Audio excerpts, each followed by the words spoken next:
Sold out Cleveland Stadium on the banks of Lake Erie on a wet and windy afternoon. The weather conditions sure to be a factor today. Temperature in the 50s, but it seems colder with that wind gusting up to 40 miles an hour. Mark Rypien getting his first start as a Cleveland Brown, replacing the injured Vinny Testaverde. And for the Patriots, young quarterback Drew Bledsoe had such a fast start, hoping to bounce back from a subpar performance that saw his offense score only 3 points last week. Bill Parcells and Bill Belichick, 2 former colleagues, 2 old friends, matching wits on the sidelines this afternoon. The Browns have won the toss and elected to receive. There is O'Neal set to kick it off for the Patriots with Metcalf and Baldwin deep, and the wind blows the ball off the tee, and I suspect we'll see that often today. Michael Dean Perry, the ace defensive lineman for the Browns, in street clothes on the sideline with an injured shoulder and inactive today. Tom, he tried to make a dive last week for John Elway and extended that arm out and landed on the shoulder arm. They don't want to take any chances with him. We'll hold the football for O'Neal now. And, of course, those 2 guys, Metcalf and Baldwin, 2 of the best. Baldwin leads the AFC in kickoff returns. This will be Metcalf from the 6. Eric with a pick down takes it across the 25-yard line. And we'll check the penalty. Special teams tackle by Marty Moore, the rookie of the Patriots, after a 20-yard return. Eric Metcalf returning the kick. The tackle was made. Bob McElwee is the referee, and a holding call against the Cleveland Browns.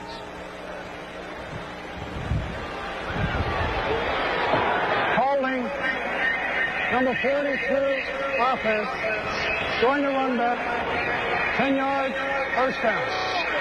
Louis Riddick guilty of the hold. Here are the starting Browns offensive lineup. 2 changes in the offensive line. Dawson at left guard for Wally Williams, and Brown at right tackle for Gene Williams. Rypien, MVP of Super Bowl 26, gets the start. 1 TD pass this season, no interceptions. Horde, the top rusher, Metcalf, leading receiver. Passing downs, McCardle replaces Horde with 3 wide receivers. On first down, Metcalf in motion. Rypien's first pass to Metcalf. Out of bounds at the 20-yard line. Rod Smith defending Metcalf on that play. Front 7 of the New England Patriots. Tim Goad at nose tackle, tough up front. He's the number 2 tackler on the team. Overall, as always, Vincent Brown is the leading stop man. Slade leads the team with 5 sacks. McGinnis gets the start for Sabb.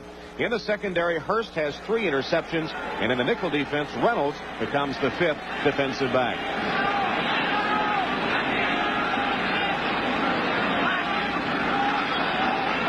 Down as Leroy Horde bursts through up the middle. Shakes away from another man. All the way down to the 40-yard line of New England. Chris Slade caught him from behind. It was a 39-yard ramble if it stands. Flags down early. And, Tom, that's going to be an offsides against New England, so it is going to count. The Cleveland fans wanted to see more of that guy, number 33, Leroy Horde. McElwee with a call, decline. The 39-yard run stands. Horde probably got the biggest ovation of all the players during introductions. They felt he didn't touch the ball last week enough against the Denver Broncos. Right off the bat in this one, he rambles for big yardage. Browns with the first down, the ball just inside the New England 40. This is the opening series of the game. Mark Rypien. Pass knocked down at the line of scrimmage and incomplete. Intended for Brian Kinchen, the tight end, and Willie McGinnis, the rookie from Southern Cal, the first-round draft choice and 4th player taken, getting the start today, knocked that one down. And McGinnis playing in place of Dwayne Saab, who is not too happy about being replaced. Saab was having a very good year. They just feel the long-term upside for McGinnis is better than Dwayne Saab. Second down and 10. Rypien for the sideline. Both Metcalf and McCardle were in the area, and both behind the defense, but the pass fell incomplete.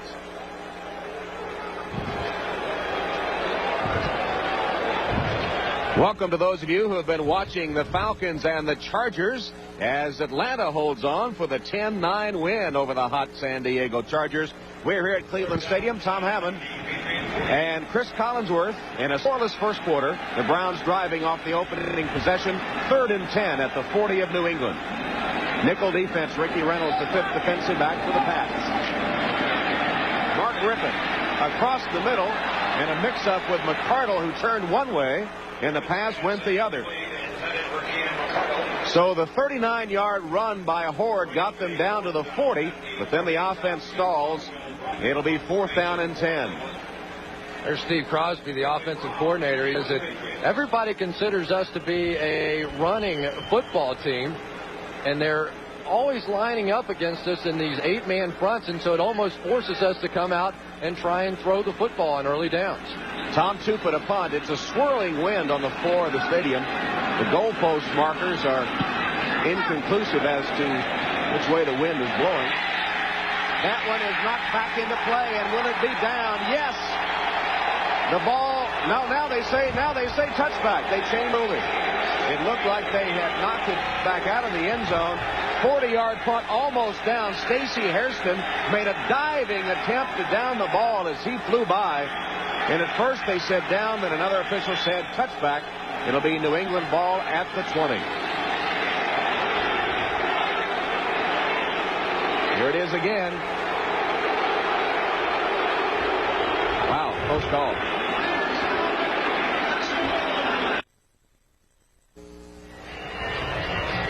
Good call by the officials. The initial contact was clean, but now Stacey Hairston, as he comes down and tries to make the play, slides over the goal line. A touchdown. First down, Patriots. Their first possession at their own 20. Scoreless first quarter. Drew Bledsoe. First down pass is complete to Kevin Turner out of the backfield. Eric Turner immediately hits him. There's the starting unit up front for the Pats. Mike Arthur getting the start at center. One of the changes Bill Parcells promised this week. Bledsoe leads the NFL in passing attempts, completions, and yards. 14 TDs, 14 interceptions. Crittenden starts for the injured Vincent Brisby. More pressure on tight end Ben Coates. And in passing situations, little use Troy Brown will be the third wide receiver. Fumbles exchange. Bledsoe tried to dive back on it and apparently did recover. Marion Butts may be the man that finally wound up with the football, as Bledsoe and Mike Arthur, who is getting the start at center for Mike Giesler, mishandled the snap. It looks like Bledsoe just bobbled it. They did make a change at center, and apparently Drew Bledsoe having a little trouble with these early snaps. Giesler had been the starter. They felt that Mike Arthur may be a little better with the pass protection back in, but Arthur had played earlier in the season, so you wouldn't expect those kinds of problems. It looked like it hit Bledsoe right in the hands. 3rd and 10. Blitz. Bledsoe unloads and throws it away. Hawkins was the intended receiver, but Bledsoe just heaved out of bounds as Eric Turner was bearing down on a safety blitz, and Parcells not happy. Parcells, you'll remember earlier in the week, checked himself into the hospital complaining of lightheadedness, but everything turned out to be all right. The thing that people don't realize about Bill Parcells, he jogs up to 16 miles per week, so it's not a case of being out of shape. He's just a little concerned. O'Neill's punt hits the wind, goes back. That'll fall 30 yards shy of Metcalf, then takes a great New England bounce. It bounced about 15 yards and will wind up as being a 38-yard O'Neill punt. Timeout from Cleveland Stadium in a scoreless first quarter.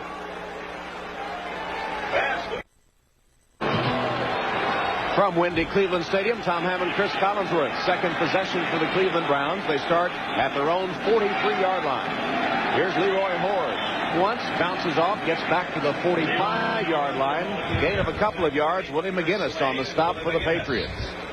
Of course, Vinny Testaverde not getting the start in this ball game because of back-to-back concussions and games the last 2 weeks. I had a chance to talk to Vinny on the field just before the game, and he said that on Monday he got on his wife 3 different times, yelled at her for not answering the telephone, but it wasn't ringing. He said, you heard that old saying about hearing bells. It was absolutely the truth.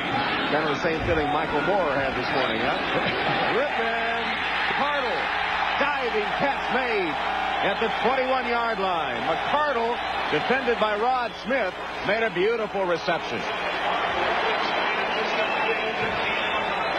Keenan McCardle, who had such a big close to last season, now getting a chance to play because of the injury to Michael Jackson.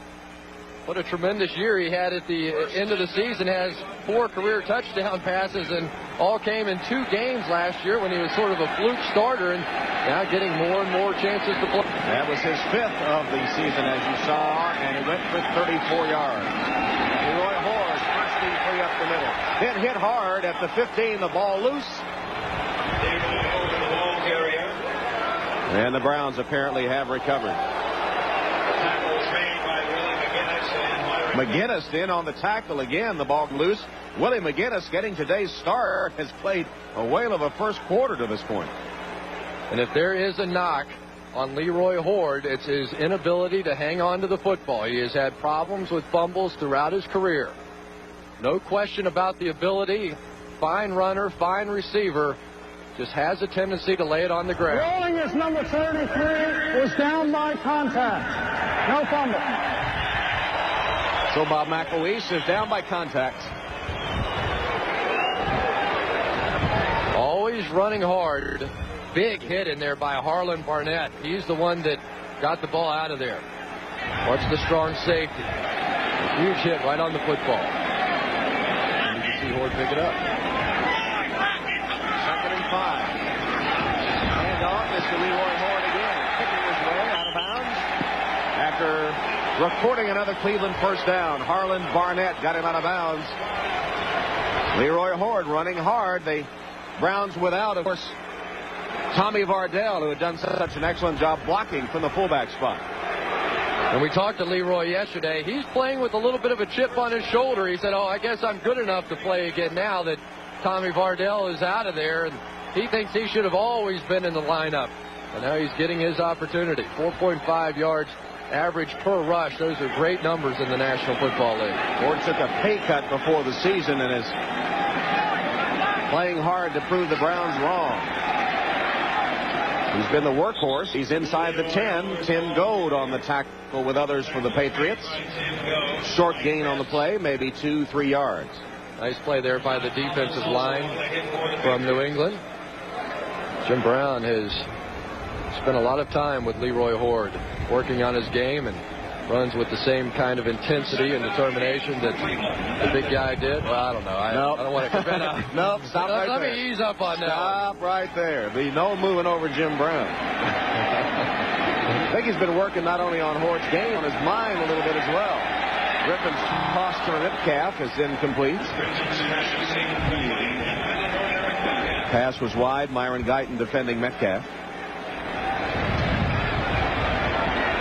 There is a lot of wind blowing, and sometimes when you think you have a pass online, and wind can just make a left-hand turn on you. That's what it's doing at the top of the stadium, and then it swirls down on the floor of the field itself. See the goalpost markers barely fluttering and in good directions. Rippon has hit 2 of his first 6. It's 3rd and 8. Rippon's pass on target this time. Pass complete to Ernest Biner, who has stopped at the 1-yard line. Rod Smith made a touchdown saving tackle. Rippon says only that far.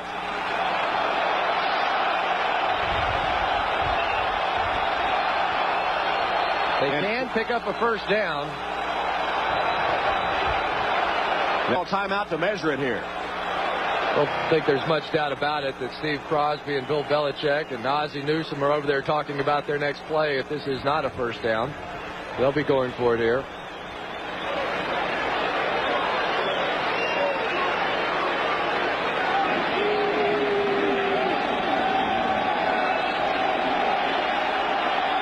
It's short. So it'll be 4th down and that far.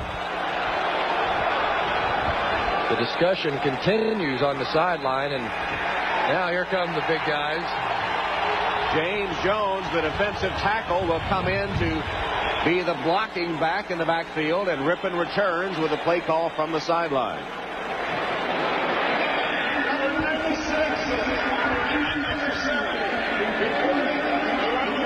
Harvey is also in as a blocker in this formation. Al Groh trying to get his troops pumped up for this 4th down 8. Jones is the fullback, and Leroy Horde is the tailback now in motion.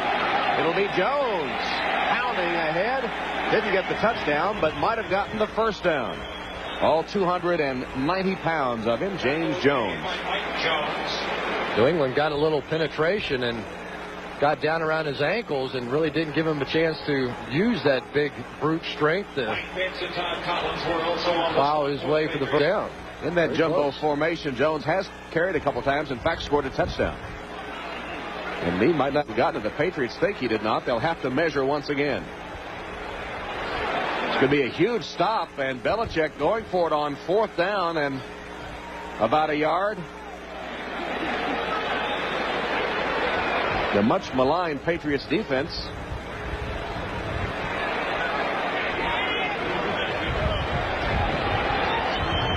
Has held. Wow. Al Groh's defense comes up big and early going. So a big play by the New England defense, stopping Cleveland on 4th down in less than a yard. Takes over, but still in the shadow of their own goal line. Let's see if the defensive play now gives a spark to Parcells' offense.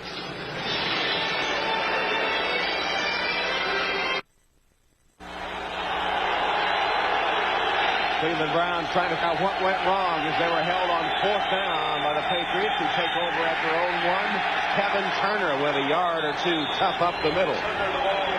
Right in the shadow of the dog pound, calling for the defense. And New England's problem on offense this year has been the running game.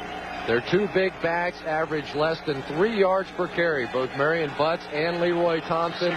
They have been a strictly one-dimensional football team. Last in rushing in the AD. Turner and Butts in the I formation. Butts the tailback. Marion gets the call. A hole opens up for a moment, and Butts is through it across the 5 to the 6-yard line, where he's stopped by Moore and stands. Now let's go to Greg Gumbel, NFL Live, for an update. All right, Tom, last week, Houston's Al Del Greco had a game-tying field goal attempt, hit the crossbar and bounced back. Not today. 38-yarder with 7 seconds to play sends the Oilers into overtime with the Steelers. They're tied at 9. Tom and Chris. All right, Greg, and a very interesting result for Cleveland fans who would like to open up some daylight on the Steelers. A game like Pittsburgh losing in overtime at Arizona last week, so they are in their 2nd overtime game in as many weeks.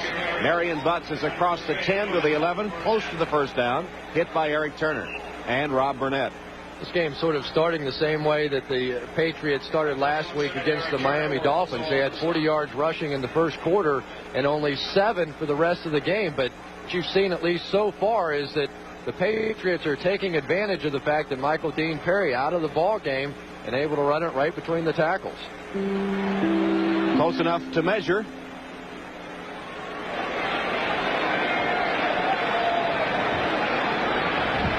And by the nose of the football, it is a first down.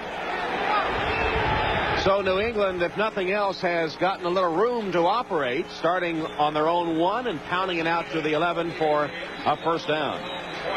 Parcells closing practice this past week, closed it not only to the media but to his own PR staff. He was serious.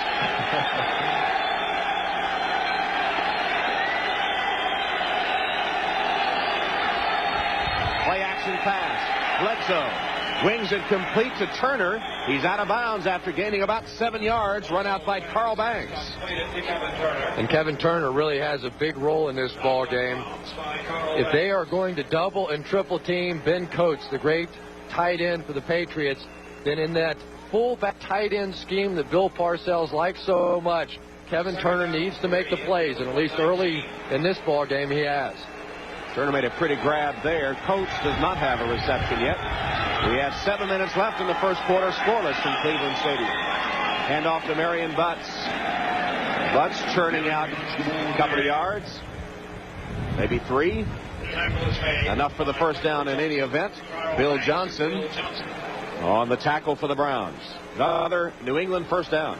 And Ray Perkins, the offensive coordinator for the Patriots, has to love what he's seeing. He hasn't seen his football team run the ball this effectively in some time. Ball at the 23-yard line. Play calls come from there. Ray Perkins. First down for the Patriots. Butts. First free. Marion Butts drags a couple of tacklers with him for an 8 or 9 yard gain. Frank Sims finally gets him down. And then a little altercation as Butts gets up and someone tries to rip the ball free then. You know, not only is Michael Dean Perry not there for this Cleveland Browns defensive line, but Bill Johnson, number 94, is also struggling with both knee and ankle problems, and at least so far they've handled him in the center section of that defensive line. Close enough to a first down that the chains come out again as Michael Dean can only watch inactive for the game. Marion Butts, you talked about the running game, Chris, is averaging over 5 yards a carry in this first quarter. 4 carries, 22 yards. Coming in about 2.9. Right.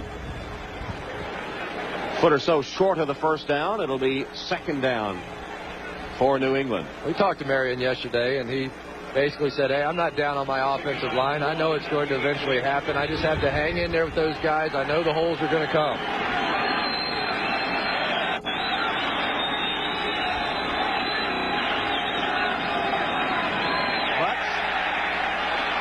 Stopped short by Rob Burnett.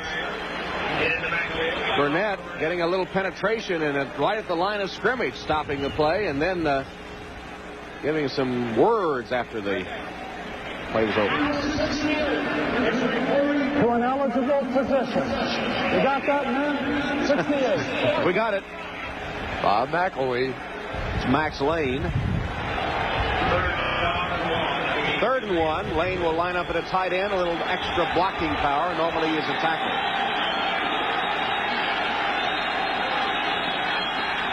Butts, first down and more.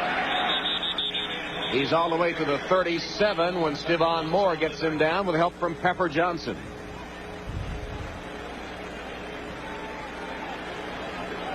Max Lane, the rookie from Navy, 6th round draft choice, committed by the Browns, in fact, before he was taken. Bill Belichick was upset with his friend Bill Parcells for taking him in the 6th round. He called him immediately after the pick and said, come on, I'll give you the 6th and 7th pick. And it got to be a little game between the two of them. Now all of a sudden Lane is the big star. Bledsoe's pass complete to midfield. Michael Timpson with a catch. He's spun down by Moore right after that, but it's 13 yards and another New England first down right at midfield. This drive by the Patriots started at 0-1. Isn't it amazing what a little running game will do for your passing game? Now all of a sudden the wide receivers can start finding some holes as those linebackers have to take a step up to play the run. Good gutsy catch there by Timpson. They really miss Vincent Brisby on this team, though.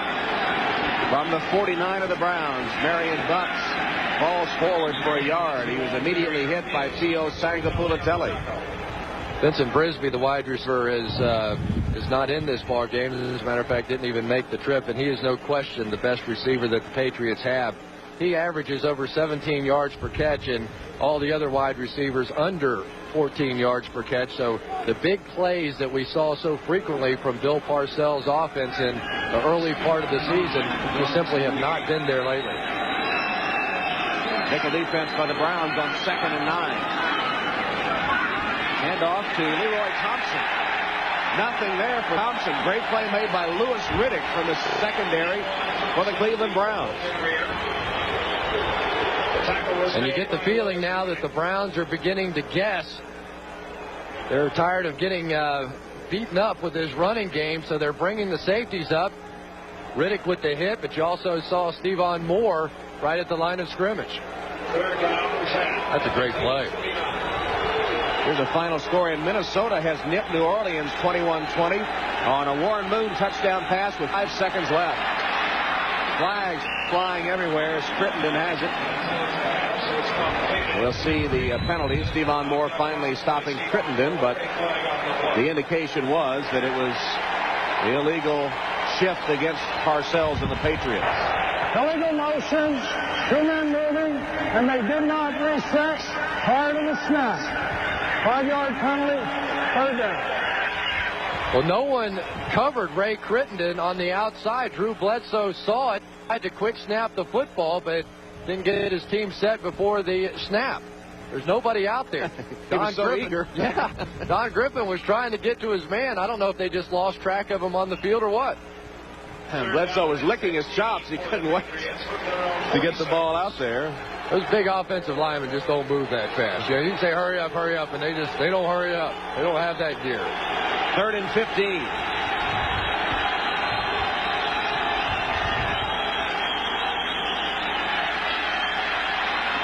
Pass is incomplete, intended for Timpson, who made another diving attempt but couldn't get this one as he broke across the field in front of Moore. So it'll be 4th down, and New England will have to punt.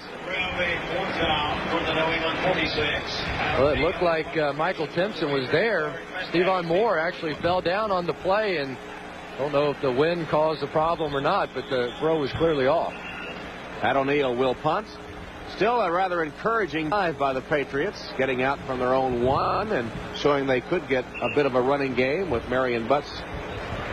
Well, the reason you don't mind going for it on 4th down and 1 on your own goal line is generally you get the ball back in pretty good field position. So despite the fact that they have to punt it here, still a pretty nice drive. Stevan Moore shaken up on the play. I wonder if he got hurt when he slipped. Looks like they're working on his neck.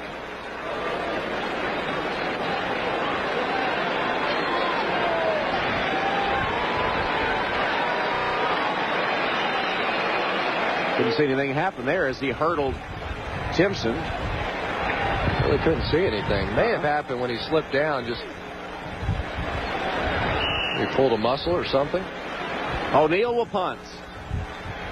And the dangerous Eric Metcalf is awaiting O'Neill's punt. Last one was killed by the wind. Never got close to Metcalf.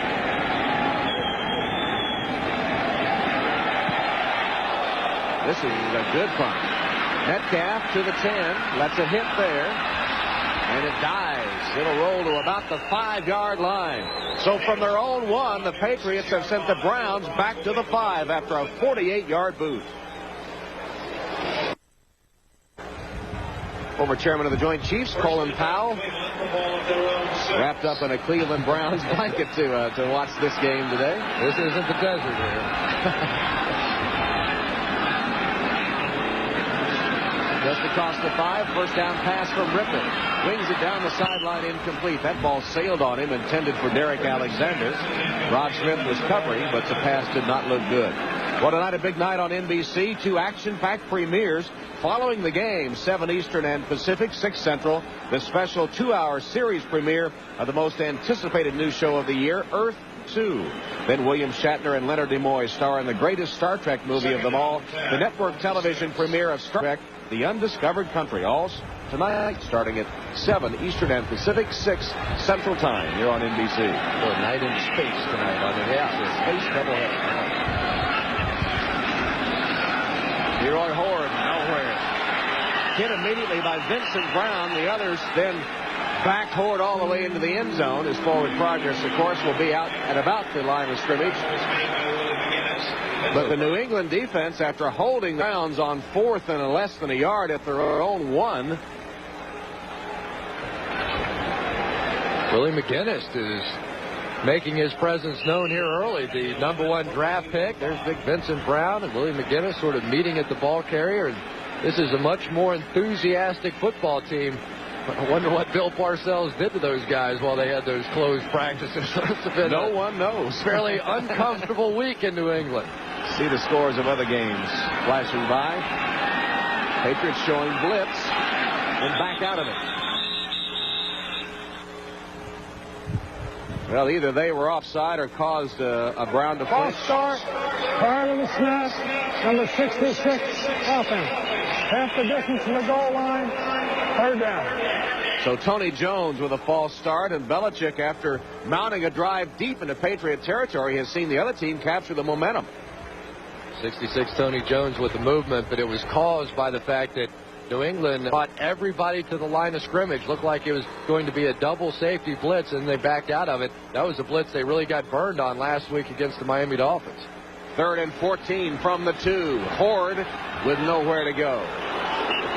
Stopped short of the 5-yard line by Vincent Brown and others. Was made by Vincent Brown. The crowd not liking Steve Crosby's play calling, so an amazing turn of events now for the Patriots. They go from being backed up their own end zone to now making the Browns punt out of theirs. And in less than a minute, they'll be getting the wind advantage, which Tom Tupa is kicking with at the moment.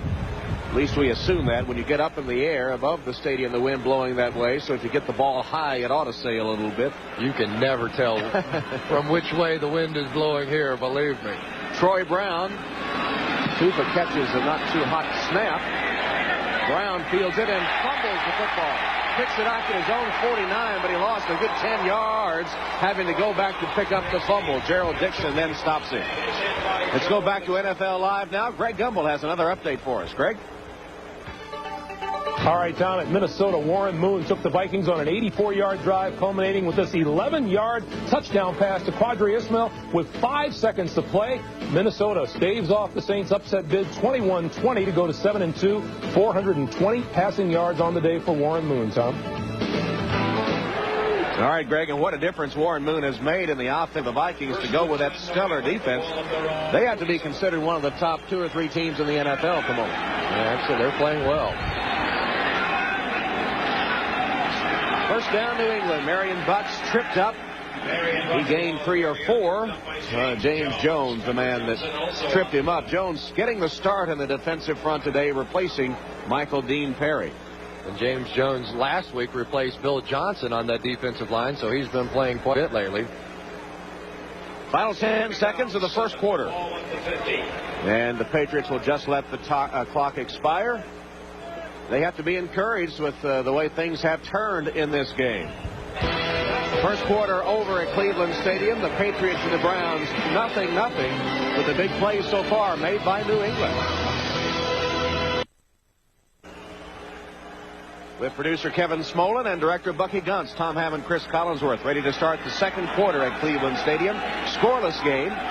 7 for the Pats from midfield. Marion Butts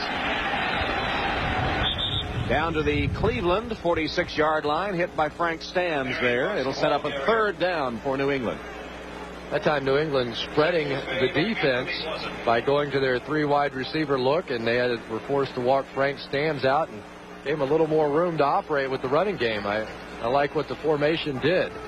Bob Cratch, a nice little double block. 3 wide receiver formation on 3rd and 3. Hawkins, Timpson, and Crittenden. And a handoff to Butts. Butts stopped short of the first down at the 44 by Pepper Johnson. Browns middle linebacker, all too familiar to that man, Bill Parcells, making the play for Cleveland.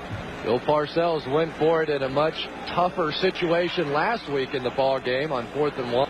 Pepper Johnson, the mainstay on this defense, 11 tackles last week, 7 straight games now, or 7 of the 8 games now. Pepper Johnson has had at least 10 tackles. He has been just sensational. Here come the Patriots. They're going for it. 4th and 1.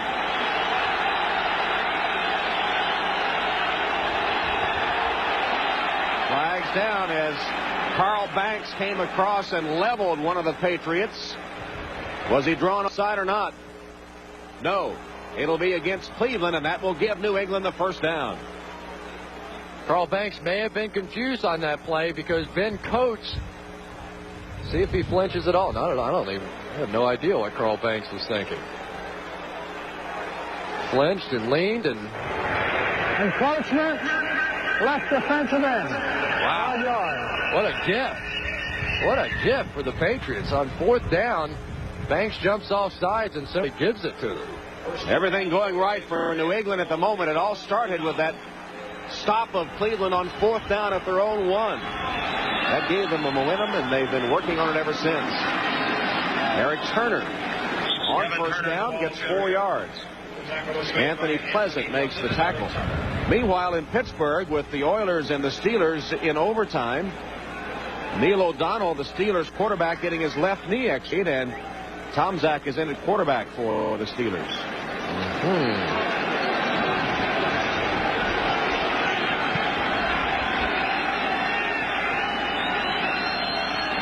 Second down handoff to Turner. Nothing there this time. Stopped at the line of scrimmage by Carl Banks and Rob Burnett. The big battle that's happening in this ball game is between Carl Banks and Ben Coates, who has more receiving yards than any receiver in the AAFC. And Carl Banks was brought to this football team for the very specific reason that he is tremendous at keeping tight ends from coming off the ball. That's his job today. Coates does not have a reception. It's 3rd and 6.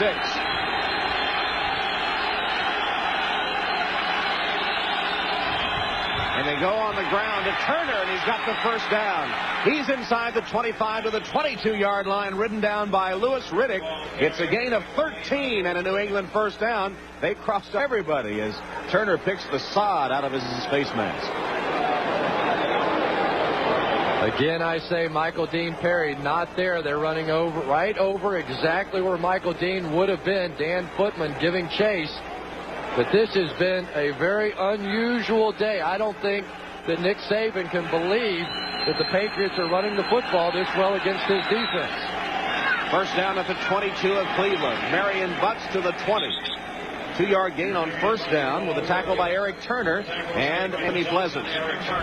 This has really been a much maligned offensive line of the Patriots. I read one newspaper article that even suggested that Bob Cratch, the high-priced free agent that came over from the Giants, owed this team a rebate for the way that he'd been playing, but so far they've been getting the big push. New England has rushed 17 times and passed only 5.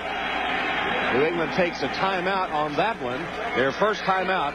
It comes with 11:23 left in the second quarter in a scoreless game, New England and Cleveland. Welcome back to Cleveland Stadium. We're scoreless so far.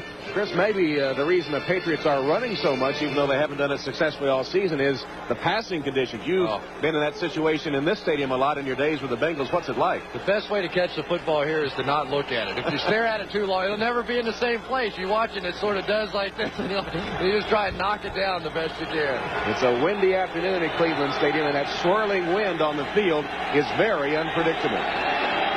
Second down and 8.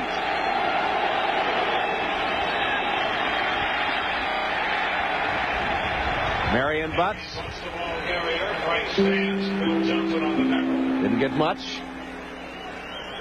Bill Johnson made the hit for the Cleveland defense. And you get the feeling now that the Patriots are starting to feel comfortable running over there to their left side behind big Bruce Armstrong, probably their best offensive lineman, and the free agent pickup Bob Cratch. Already have seeded their rushing output in the second quarter last week. This is a big play, 3rd and 7. Bledsoe intended for Coates and picked off by Turner. Eric Turner with the interception for the Cleveland Browns. That is his 5th interception of the season.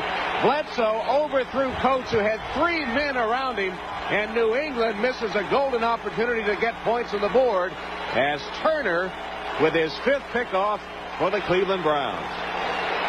Eric Turner, having just a sensational year, comes up with yet another big play.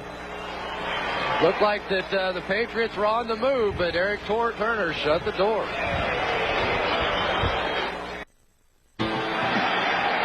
Welcome to those of you who have watched the Steelers and the Oilers in that overtime game. Tom Hammond, Chris Collinsworth at Cleveland Stadium. Mark Rippon starting at quarterback for the Browns, completing that pass to Kevin McCardle for 14 yards and a first down. The Steelers pulling out the overtime win against the Oilers. And Tom, there are a lot of people here in Cleveland who believe that Mark Rippon gives the Cleveland Browns a much better chance to go on into the playoffs and maybe even contend for the Super Bowl this year. He has that Super Bowl experience. He was the MVP back in 1991.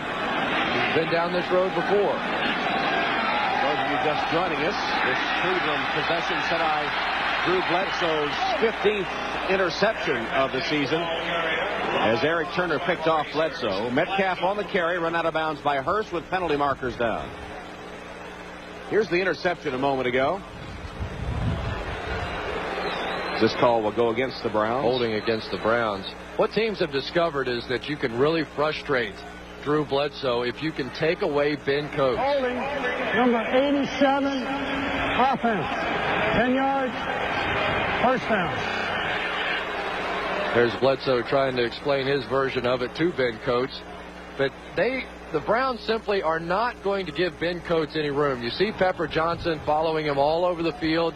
Eric Turner coming over from behind. Carl Banks is going to beat on him from the front. And the coverage, for the most part, depends on which way the backs flow. If they split, it's one coverage. If they flow one way, it's another coverage. So a very intricate scheme today to stop Ben Coates. Draw play to Metcalf. Nowhere to go. Stopped at the line of scrimmage by Mike Pitts and Tim Goad. Well, this game appeared to be going Cleveland's way as they drove all the way down to about the 2 of the New England Patriots. On 4th and a yard, they went for it. New England held, pushed the ball out to midfield, and the momentum has seemed theirs ever since, till the interception thrown by Bledsoe. It looked like there may have been a fumble on the end of that play. That's what Bill Parcells is claiming anyway. This is not a great field for Eric Metcalf today. I was down there just before the game. Down by contact is ruled. Second down. Parcells can't believe it. That's twice that the ball has apparently come loose and recovered by New England and has been ruled down by contact. This ought to get good. Parcells thought he wasn't feeling good earlier. Those officials, they don't usually volunteer to go see Bill, though. Sometimes they don't come even when you ask.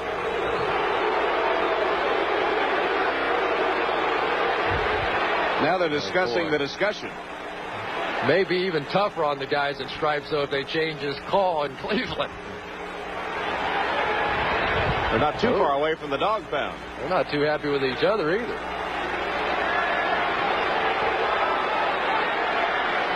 Bob McElwee's the guy that ultimately has to make the decision.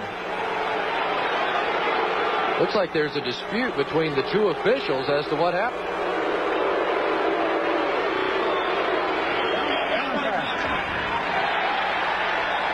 One official. Net result is the same. Bob said, I'm not changing that call. I'm the one standing closest to the dog pound. Heck with that.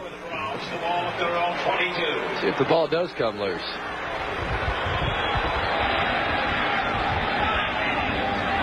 Looked like he was going down, and the ball may have been knocked through. That pass short from Rippon to Metcalf. Meanwhile, Derek Alexander was streaking down the right sideline, 20 yards behind the defense. They will, someone in the coaching box will have seen that. So will someone in the Patriots coaching box, though. They'll get it fixed. There's Steve Crosby, who would like to get something established with his own running game. They have struggled. And he also knows this is a situation in which New England likes to blitz, force you into hot reach, to quick throws. Rippon has hit only 4 of his first 10 passes.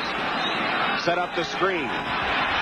It's complete to Kinchin, the tight end, and he's got a first down. Kinchin is to the 39, a gain of 17, and Rod Smith just saved a further big play with the Browns. I really can't believe that the Browns were able to pull off a screen pass for 15 yards on 3rd down. Al Groh, I guarantee you, this week in practice drilled into their minds that Cleveland loves the screen pass. They must have run 7 of these things last week against Denver, and yet there it was. Horrible play by New England's defense. Bob Dahl out there to set a nice block for the tight end Kinchin. First down Cleveland at their own 38-yard line. Metcalf in motion from a wide receiver spot. Handoff to Leroy Horde. And Horde has another first down. He's across midfield into Patriot territory. Then he's smacked down by Guyton and McGinnis. Horde for 13 yards, and he has been revved up today.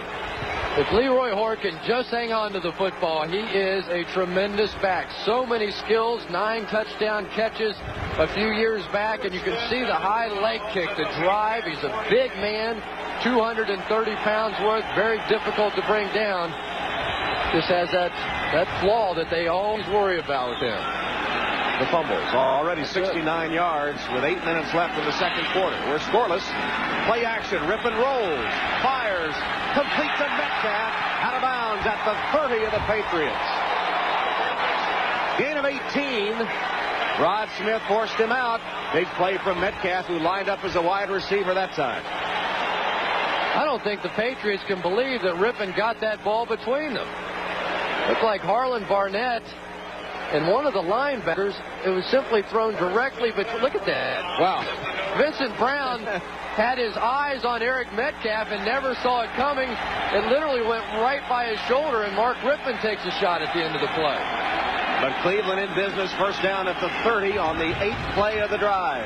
It's a handoff to Horde, and Leroy is gaining 3 or 4 yards before he is stopped by Vincent Brown. Bill Parcells was really disappointed in this New England defense a week ago. He thought for the first time all year they may have pouted a little bit when the offense started struggling in the second half. They came out the first drive of the second half and let down just a little bit and allowed Miami to put that game away. So far in this one, they've been much tougher. 2nd and 6. Metcalf in the slot to the bottom of your screen. Rypien's pass is picked off. Intercepted by Maurice Hurst, intended for McCardle. Hurst stepped in front and made his 4th reception of the season. And Rypien's furious with himself. The only way Maurice Hurst can make that play, though, is to read the drop of the quarterback. He saw the 3-step drop, broke even before the receiver broke, and made the play. After the Hurst interception, New England with a first down. Marion Butts uses his blockers effectively to get 4 yards. Inside technique by Hurst, and you could see him literally jumping before the wide receiver did. That was a play in which Mark Rypien, because of the inside technique of the defensive back Hurst, should have checked out of that play. The slant into that inside man coverage is not the play, and Mark Rypien should have known it. Cleveland has outgained New England 172 yards to 85, but we're scoreless. Butts tries the other side with similar results, taken down at the 30 by Rob Burnett. Let's finish with that exciting Pittsburgh-Houston game from Greg Gumbel. Greg?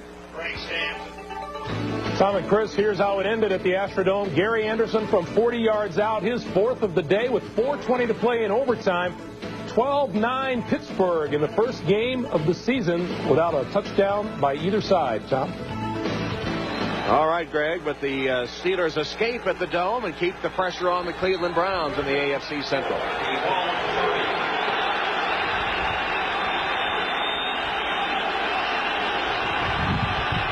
Third and 4.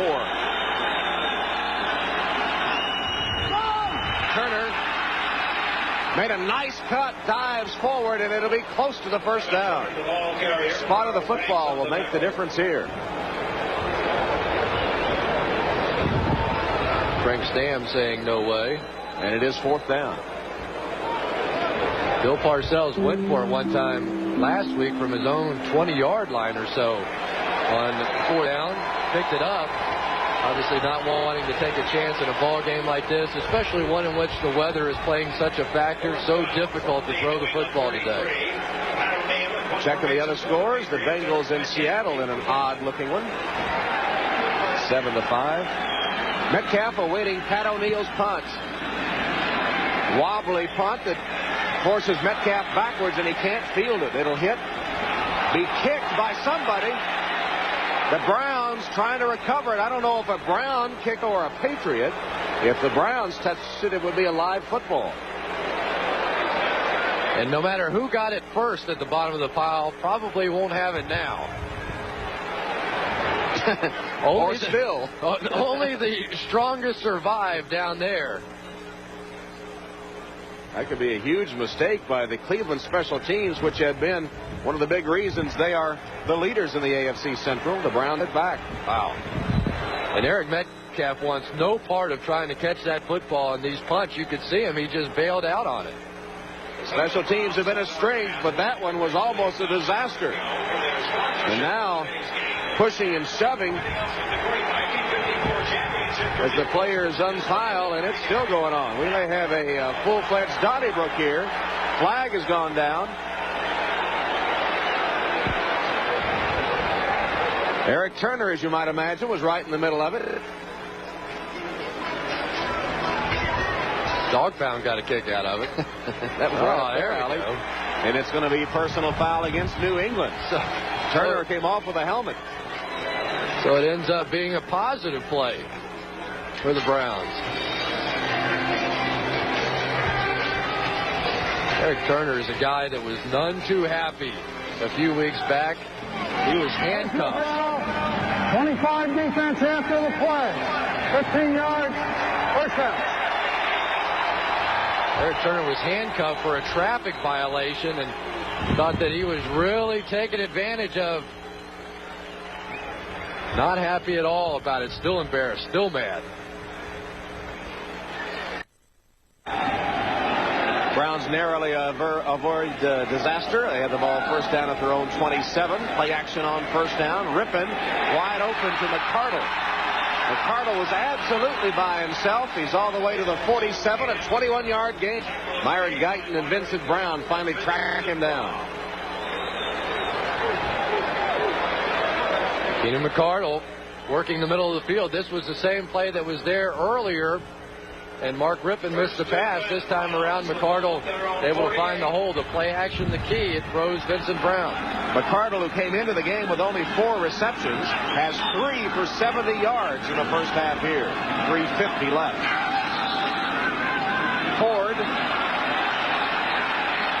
kept it going across the 45 down to the 44 of the Patriots. Vincent Brown hanging on. All the coaches that we talked with yesterday, though, admitted how much that they miss Tommy Vardell. He is the big blocking back. And when you put Vardell and Leroy Horde in that same backfield, they were truly devastating. And Leroy Horde had a bruised bicep last week, and it's like he may have re-injured that thing. Replaced by Ernest Biner. Horde has 10 carries for 80 yards. Biner. And he has a first down to the 38 of New England.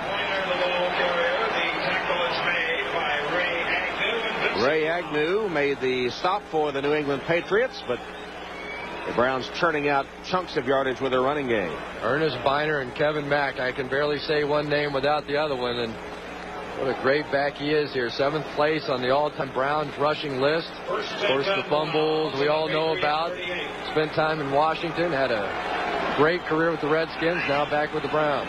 First 5 years with Cleveland, the last 5 with the Redskins. Flags down as Biner gets a couple of yards, and of course Biner played with Rippon with the Redskins. Chris Slade made the tackle, but it looked like the Patriots had jumped offside. Number 97, defense. It was Aaron Jones offside. Yards against Parcells and the Pats. Aaron Jones looked like he even lined up offsides and then jumped off just to make sure he gave up the 5-yard penalty. Over there at that right end position, the law firm of Jones and Jones, as Al Groh likes to call them, Mike Jones and Aaron Jones. Don't think that either one of them are completely the answer, though, for the Patriots. Leroy Horde back on the field for the Browns, who have had great balance in their offense. 14 passes, 14 rushes. Horde to the 30-yard line, where Aaron Jones makes the tackle as we approach the 2-minute warning. The tackle is made by... Clock stops at the 2-minute mark.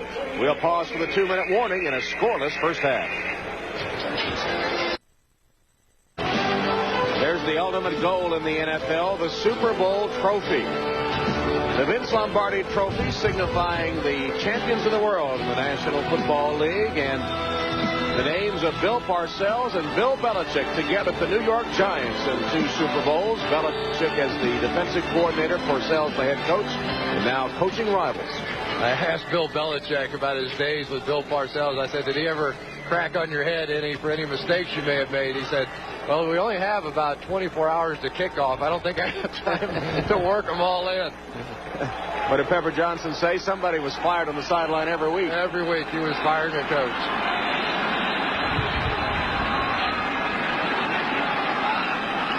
Second down pass from Mark Rippon, and he completes it Knocked out of bounds hard is Derek Alexander, but that's a gain of 20. Barnett hit him hard, but Alexander on his 23rd birthday held on for the 20-yard reception, his first of the game. First-round pick out of Michigan has played such a key role for the Browns so far this year because of the injury to Michael Jackson. Jackson hasn't played since the second game of the season, and Derek Alexander's had a few great moments, a few bad ones. He dropped what would have been a sure touchdown pass last week on a halfback pass from Eric Metcalf, but he has certainly made a few big plays for this team. And the Browns, with a mix-up in their offense, spend their first time out of the half. 1:55 left in the first half. The Browns threatening to break the scoreless tie. Be sure and stay with us at halftime for the Domino's Pizza NFL Live halftime report. Greg Gumbel with scores and highlights. Mike Ditka and Joe Gibbs in the studio this week. In fact, Joe Gibbs was in Cleveland earlier in the week for an interview with Eric Metcalf. Those of you that saw the NFL Live pre-game show today saw Eric talking with Joe Gibbs. Joe coached Terry Metcalf. There's Vinny Testaverde on the sideline. He is suited up today, but it would take a natural disaster for him to play. Hand off to Metcalf. He has balls in front, but it breaks down, and he's collared and thrown back. Leading the defensive charge was Chris Slade, along with Rod Smith. Tom, this New England defense is a two-gapping style of defense, which basically means that the defensive linemen are in charge of the gap to either side of them. But the very intent of this defense is to force the running back to bounce it to the outside. That's exactly what they do here. They think that their speed at the linebacker position and their outside linebackers are going to make the plays. It was the same formula they used with the Giants when they had LT and Pepper Johnson there. Play action, Rippon's pass. Metcalf can't make a one-handed snatch, and it's going to be third down and 10. Todd Collins, the linebacker, was with Metcalf out of the backfield, but Rippon misconnects. Eric Metcalf has not been a factor so far in this ball game, and when you get Eric Metcalf one-on-one with the linebacker, you have to make that throw.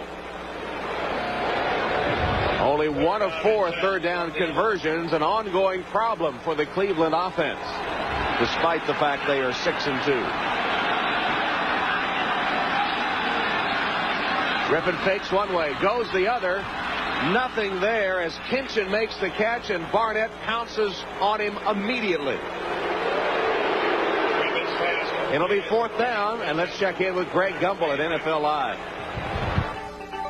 All right, Tom, at the Meadowlands, Jim Kelly from 37 yards out. Watch the arm fake. That frees up Don Beatty.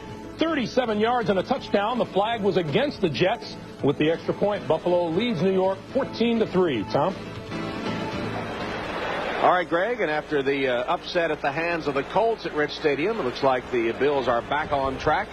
Here it's fourth down, and the field goal unit is out. It'll be a 32-yard attempt by Matt Stover. And Cleveland calls a timeout. 25 seconds left in the half, and Belichick and the Browns trying to break this scoreless tie, but they got down to the 11-yard line, and suddenly the offense stalled. One of the things that the New England Patriots have gotten done in this game has been in the red zone. They've been one of the worst teams in all the National Football League this year in giving up touchdowns once the team got in the red zone, but so far they've been brilliant in this. They line it up from 33 yards. Now Stover for a 33-yard attempt, and he nailed it. With 22 seconds left in the half, finally someone scores. It's Belichick's Browns on Stover's 33-yarder who take a 3-0 lead.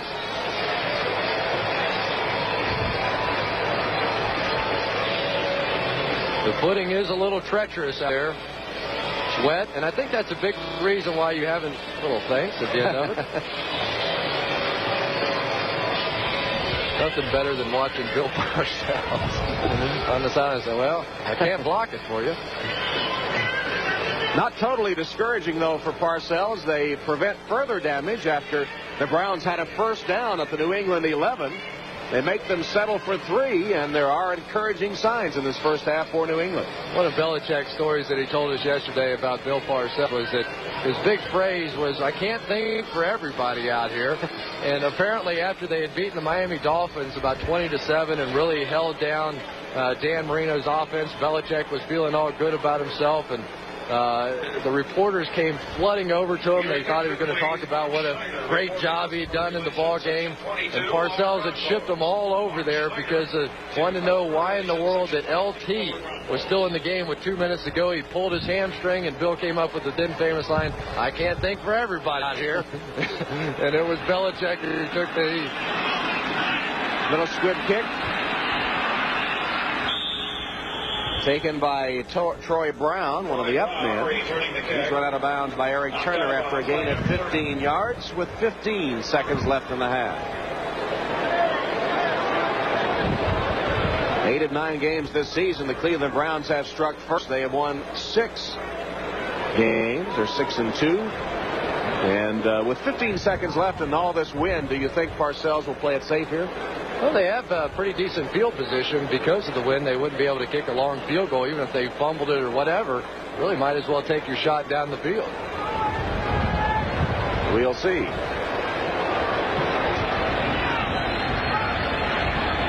He's got 4 wide receivers in the game, 3 of them to his right, the bottom of your screen. Bledsoe goes the other way, flag down, as the pass intended for Crittenden is incomplete. Intended for Ray Crittenden, a flag on the play. McElwee will sort it out for us as the clock shows 10 seconds.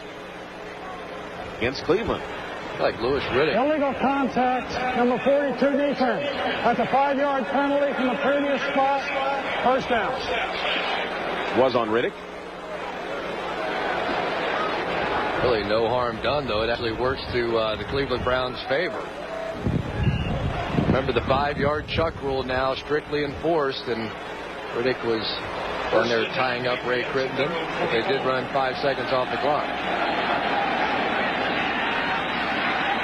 Bledsoe steps up, and his pass was tipped. It looked like it was fluttering.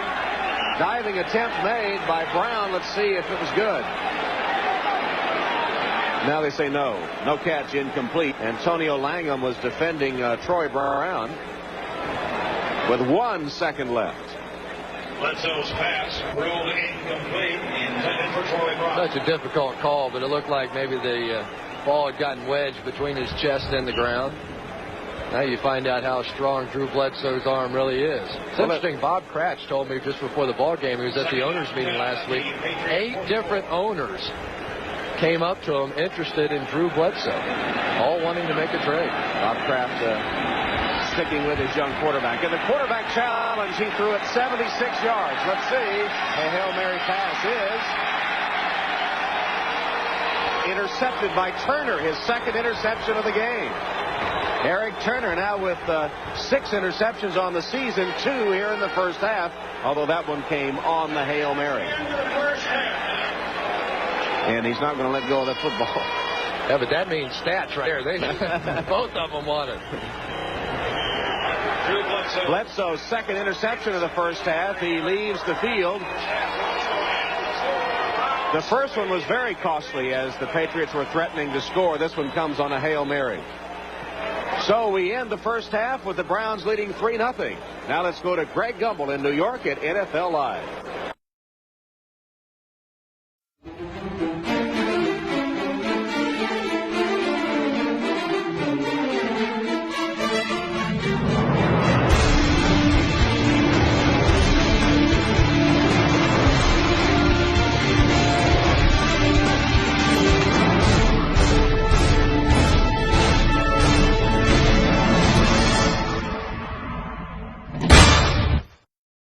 Nothing. The Browns leading the Patriots as we get ready for the second half. Cleveland honoring its 54 championship team here at halftime. Otto Graham, Bob Gain, and Lou the Toe Groza. It's been one of those kind of games, low-scoring game.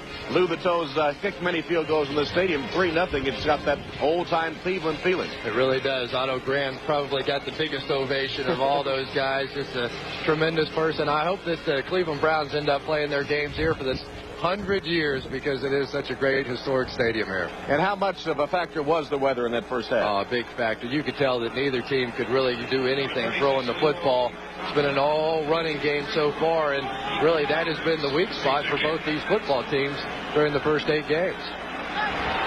Ben Coates, the top receiver of the Patriots, held without a reception in the first half. Here's the kick. Bouncing. Leroy Thompson picks it up and downs it in the end zone. Let's take a look at our Coors Light halftime stats. Silver's kick goes into the end zone for the touchback. Patriots begin Patriots, surprisingly, with more rushing yards than passing yards. That really has not been the case all season. The Browns moved the ball up and down the field, just simply were unable to get it into the end zone. The biggest play of the first half, that 4th and 1 on the 1-yard line. And number 87 held without a catch. That is news. He leads the league with 53 receptions. The AFC. Butts charging straight ahead. Really have to give a lot of credit to Carl Banks for shutting down Ben Coates. They knew coming into the ball game they just had to keep pounding on the big guy, and they have done exactly that. Bledsoe only trying to get one throw to Ben Coates, and that was the interception by Eric Turner. These two guys have been going at it all day, just like that. Probably shoving Ben back in to help on the tackle. 2nd and 8. Butts. Marion Butts bursts free. Close to the 35-yard line. Turner and Moore stop him. That's a gain of 13 yards for Marion Butts, having his day as a Patriot. And all the big runs have come to New England's left side. Bruce Armstrong and Bob Cratch. It looked like Anthony Pleasant was there to make the play and just unable to get off of Bruce Armstrong. Big guy is tough, though, when he gets in the secondary, man. I always say that it's much easier to run through a hole than it is to make one, and so far those guys up front have been making some for Marion Butts. 13 yards on that last one by Butts. He's at 60, and it's first down. Bledsoe changing the play. He has time, and the pass is broken up on a hard hit intended for Turner, and Don Griffin was able to pound the ball away. Griffin got a shot, and then Stevan Moore got the knockout blow. Oh, I tell you, as a wide receiver, you know the feeling of going across the middle, especially on those quick slant routes. And when the quarterback throws it high, that was a shot. 2nd and 10 from the 35 of New England. And Bledsoe calls a timeout. Play clock was down to 4, and he just had started a man in motion. So Bledsoe calls time and will go to the sideline to confer with the coaches.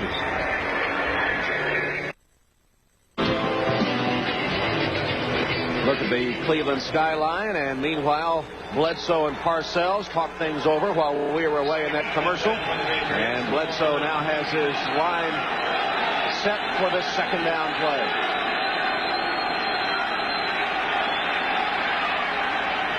Traffic, almost intercepted.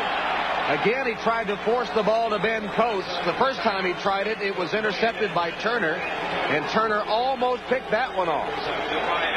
And Drew Bledsoe's getting a reputation as a guy that will look to Ben Coates even if it isn't there. Tom Olivadotti, the defensive coordinator for the Miami Dolphins last week, really played Drew Bledsoe to continually work the ball in there to Ben Coates. They're double-teaming him. They're triple-teaming him. You have to go somewhere else with the football. Bledsoe's missed his last 6 passes. 2 of them were picked off.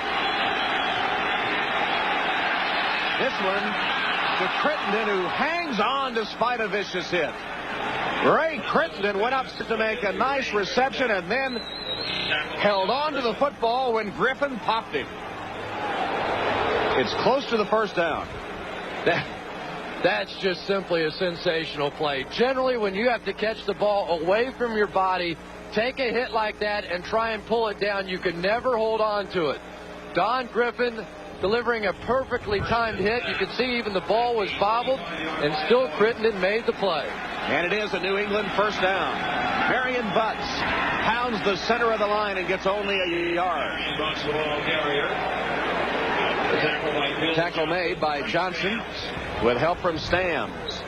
And Drew Bledsoe has really been struggling the last couple of games. Only 125 yards passing last week against the Miami Dolphins. This from a guy who's already had 5 300-yard passing days. That's a New England record. Steve Grogan previously held the record with 4. He's on pace to even break the NFL record of 9. Blitz comes. Bledsoe. The blitz is picked up. He tried to set up his screen, but the ball was knocked down by Rob Burnett.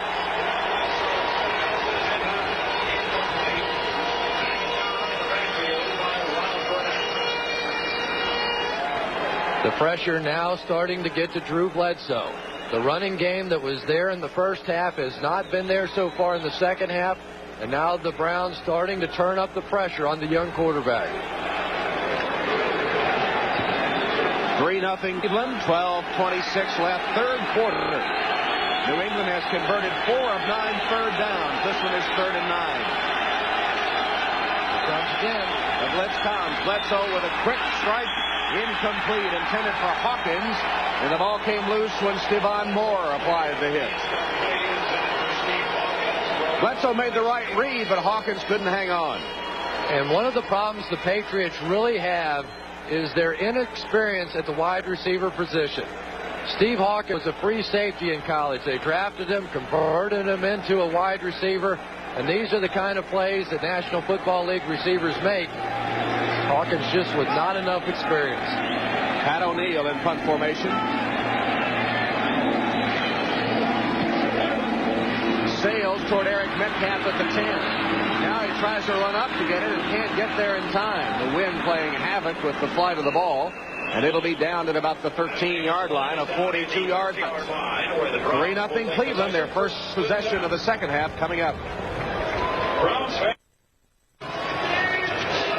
Cleveland clinging to a 3-0 lead over New England. Hope you'll join us next Sunday for more NFL action here on NBC, starting with NFL Live at 12:30. Then most of you will see Boomer and the Jets battle Reggie White and the Packers. Some of you will see the Browns and the Eagles. Others will see Joe Montana and the Chiefs against the Chargers. Check your local listings for the game in your area. Rippon's pass dropped by Carrier. Mark Carrier across the middle. Todd Collins, the linebacker, was covering, and Carrier could not hold on. Your attention, please. Mark Carrier's really had his playing time limited so far this year because of a bad hamstring, but I don't think there's anything wrong with his hands. It's a perfectly thrown ball. Yeah, there is something wrong with his hands. Trying to catch that one with his face mask. 2nd and 10. Cleveland back at its own 13. Carrier out of the game. Alexander and McCardle at the wide receivers. Now Metcalf in the slot, top of the screen. Ford, ripping tackles, twisting and turning almost to the 30-yard line. The ball came loose, but for the third time, no, they say New England ball. I thought maybe they were going to say is down. No, McGinnis is the man that recovered the football as Leroy Horde fumbled, and McGinnis the recovery. Well, once again, as you said, that fumbling problem of Horde rears its ugly head. And you love the way that Leroy Horde runs the football, almost out of control, but by doing that, he also allows his arms to swing out away from his body. That time you saw it pull out just a little bit, and that's when the strip happened. Horde with a turnover. New England will have the ball in Cleveland territory when we return to this 3-0 game.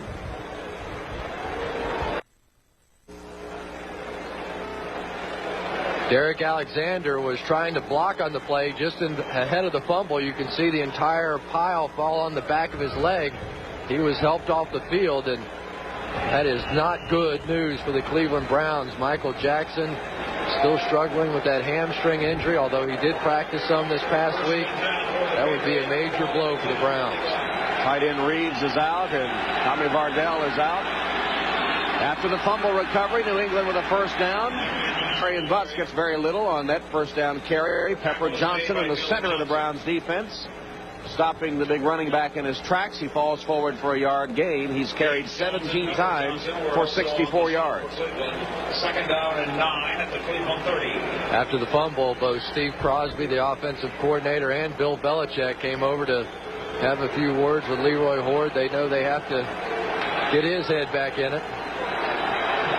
3 wide receiver formation on 2nd and 9. Bledsoe changes the play. He's hit only 1 of 8 passes since the first quarter with 2 interceptions. This one, wounded duck, flies out of bounds. Incomplete, intended for Timpson, covered by Stans. Parcells not happy with his young quarterback. This is such a tough day to throw the football.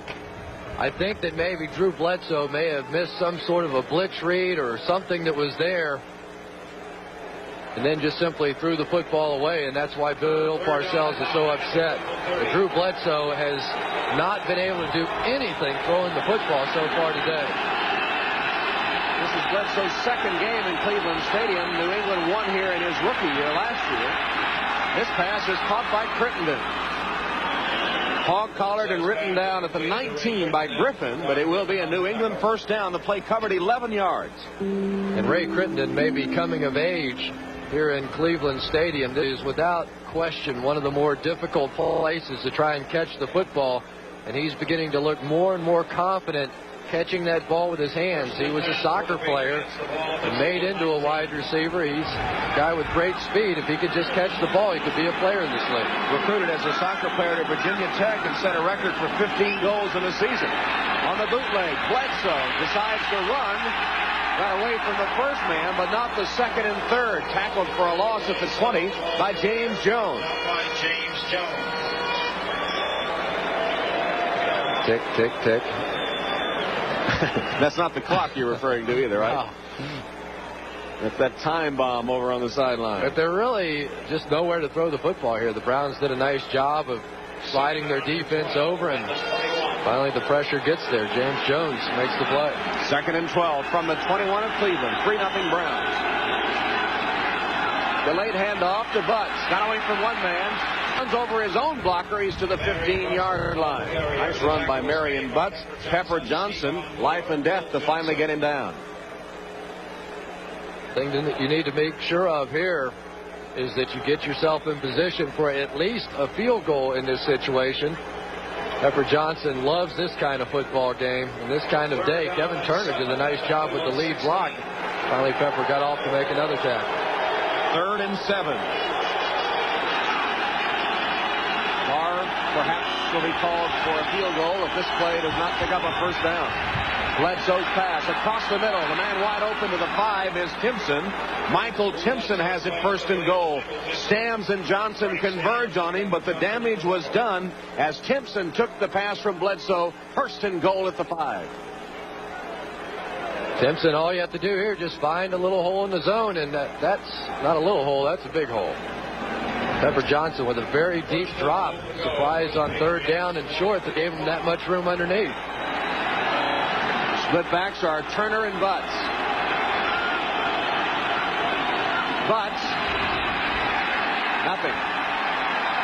First hit was made by Bill Johnson. Well, earlier I told you that New England's one of the worst teams in football as far as their red zone defense. The Cleveland Browns, one of the best. Only 41% of the time do teams score touchdowns once they inside the 20-yard line. Nick Saban's defense to be tested again. That play lost a yard. 2nd and goal from the 6. Turner, the up back, climbs over bodies for a gain of 1 or 2. Tom, in this stadium, the Browns have only allowed 4 touchdowns in their first 8 ball games. Only one of those a rushing touchdown. You would expect Drew Bledsoe to put the ball in the air here. He's facing a 3rd and goal now from the 4-yard line.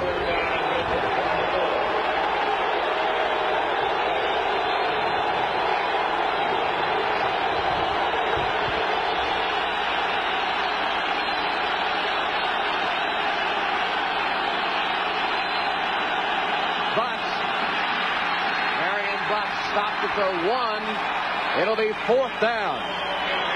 Stevan Moore and Carl Banks prevented the touchdown, and now Parcells will go for the tie as he sends Matt Barr out onto the field. Tried to go with the power over their best blocking side. Armstrong and Cratch and Ben Coates all over there, but that's pretty far out against this Cleveland Browns defense. Pretty conservative call by the Patriots. Scott Zolak will hold for Matt Barr. 20-yard attempt, up and through. Field goal is good by Matt. So the Horde fumble is converted into a field goal, and the score tied 3-3 with 7:07 left in the third. Such a stormy relationship between these two guys a year ago. Bill Parcells was all over Drew Bledsoe. He used to show up sleepy to meetings. If the meeting was at 8:30, he'd show up at 8:29, and Bill had a little conversation with him last year. Alexander, the injured wide receiver of Browns, is a little gimpy with a lot of tape on his right ankle as he leaves the field. O'Neal will kick it off for the Patriots. He has a holder with Baldwin and Metcalf, the deep men for the Browns. Metcalf backpedals into the end zone and catches it head high. That one sailed on him. It'll be down for the touchback. Eric Metcalf has truly been a non-factor so far in this ball game. Somehow, some way, Mark Rypien has to find a way to get him the football. He's the guy that can create instant offense for you. They've struggled all day long. Obviously, Leroy Horde struggling, putting the ball on the ground. This is the time in the game you would expect Eric Metcalf to get involved. Both big play guys have been silent today. Coates does not have a catch for the Patriots, and Metcalf has been a non-factor. You see the numbers on Metcalf, or excuse me, on Rypien. Metcalf has only gained 5 yards on 3 carries. Horde ripped out of a tackle or two and then stopped for a short gain for good by Chris Slade. Well, Tom, one of the things that happens to running backs when they fumbled a couple of times in the ball game, they get so conscious of hanging on to the football. There you saw Horde just putting both hands over the ball and really sort of running from the fetal position almost, instead of that wild, exaggerated motion that you had seen earlier in the ball game. He has to put those fumbles out of his mind, just play his game, run his style, hang on to the ball. Mark Rypien for Carrier, pass broken up. Ricky Reynolds came right over to knock the ball away. Ricky Reynolds, one of the bigger busts among free agents this year. Here makes a nice play, though, on Mark Carrier. Reynolds came over to a big money contract in Tampa Bay, lost his starting job to Rod Smith, but he has a lot of ability. He was a tremendous player with the Tampa Bay Buccaneers. For whatever reason, though, just simply has not worked out so far in New England. Cleveland looking to convert a third down. They're only 1 of 5 in the game.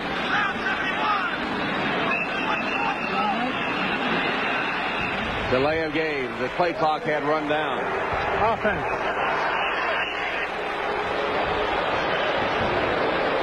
Looked like Rypien was trying to change the line of scrimmage. Corwin Brown, the safety, was up faking a blitz.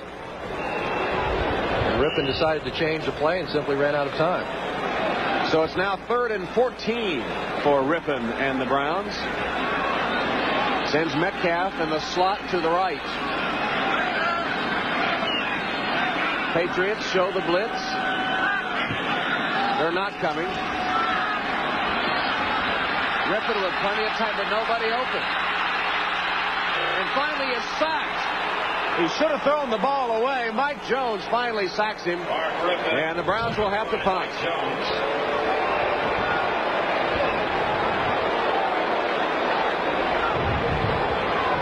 Should have thrown the football away, but at least Mark Rypien didn't put this one up for grabs. The veteran quarterback here, if there's not something wide open on 3rd down and 15, take the sack, throw it away, do whatever, punt the football, your defense back out on the field. From the end zone, the punt by Tupa sails to Brown at the 42-yard line. returns it back to the 47, a 44-yard punt, 5-yard return. We're still tied at 3. Our colleague Todd Christensen, in his Raider career in '86, set the all-time tight end receiving record with 95. Ben Coates on pace to break that, but shut out today. He is caught in the pass in every game for 25 straight, but none today. Marion Butts carries on first down. Caught for the ankles by Temper Johnson. It'll be second down for the Patriots as we check in with Greg Gumbel at NFL Live. All right, Tom, and we'll take you to Anaheim, where Chris Chandler goes on top from 30 yards out.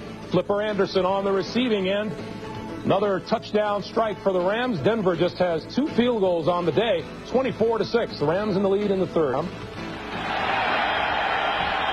right, Greg, I put the Broncos in the same category as the Colts as one of those mystery teams. You never know which team's going to show up. Boy, how do you get them figured out?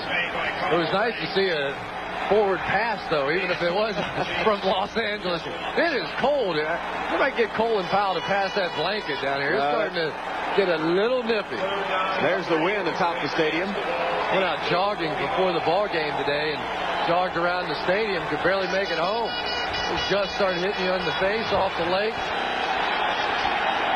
Some of us have the good sense to stay in our room. Room service. It's 3rd and 3. Short drop, Bledsoe's pass through the hands of Crittenden as Griffin made a pass at it. Looked like a catchable ball, though. It's been a problem for the New England wide receivers all day. That's the second time now in this half on 3rd down. Drew Bledsoe's had one of his passes dropped. This was for a first down. No excuse for that one. Nope. So O'Neal is on to punt as Crittenden thinks about what should have been.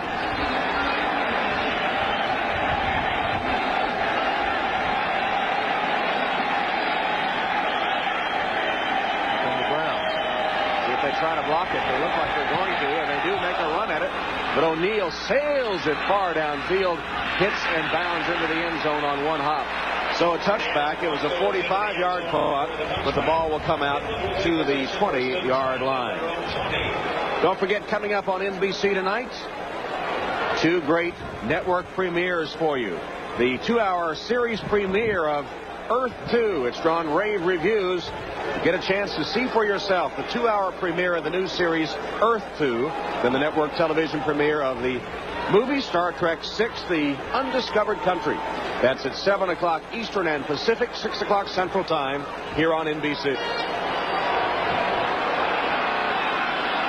Dog Pound and some of those Earth 2 people right there getting just a little restless as the New England Patriots and the Browns are locked in a 3-3 tie.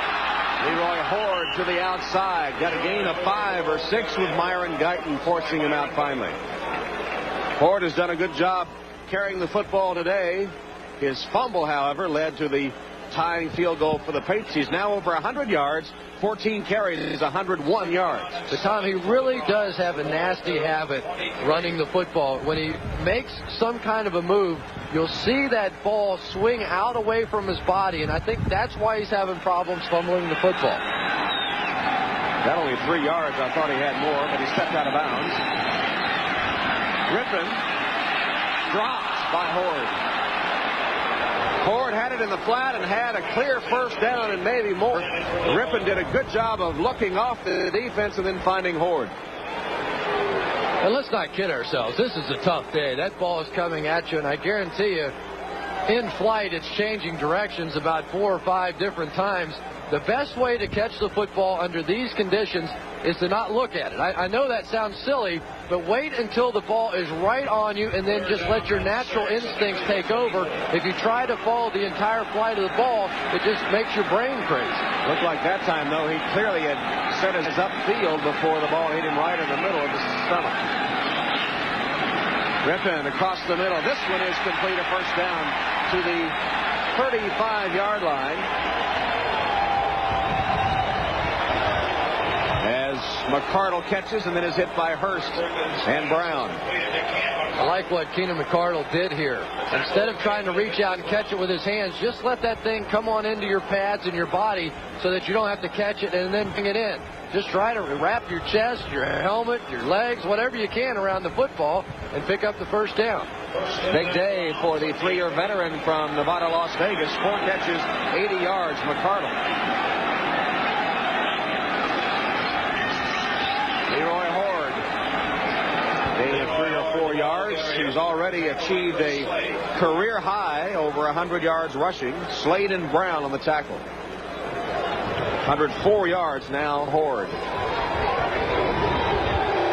Really one of the big plays in the last few minutes was Pat O'Neill's punt that went into the end zone and for the touchback brought the ball out to the 20-yard line and gave the Browns a little bit of room to operate. Coming toward the 2-minute mark in this low-scoring affair. Leroy Horde fighting his way a yard short of the first down, tripped up by Slade and Hurst.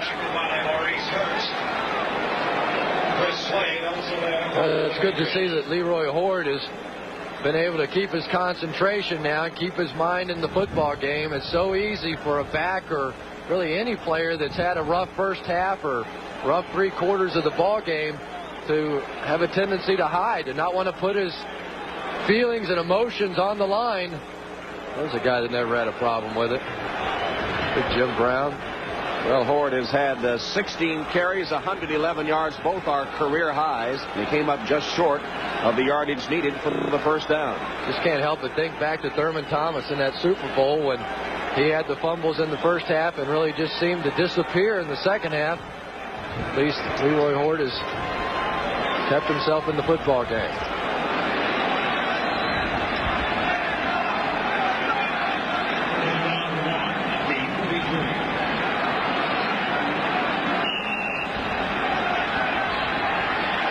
Formation, Rippon on the sneak to pick up the first down. He is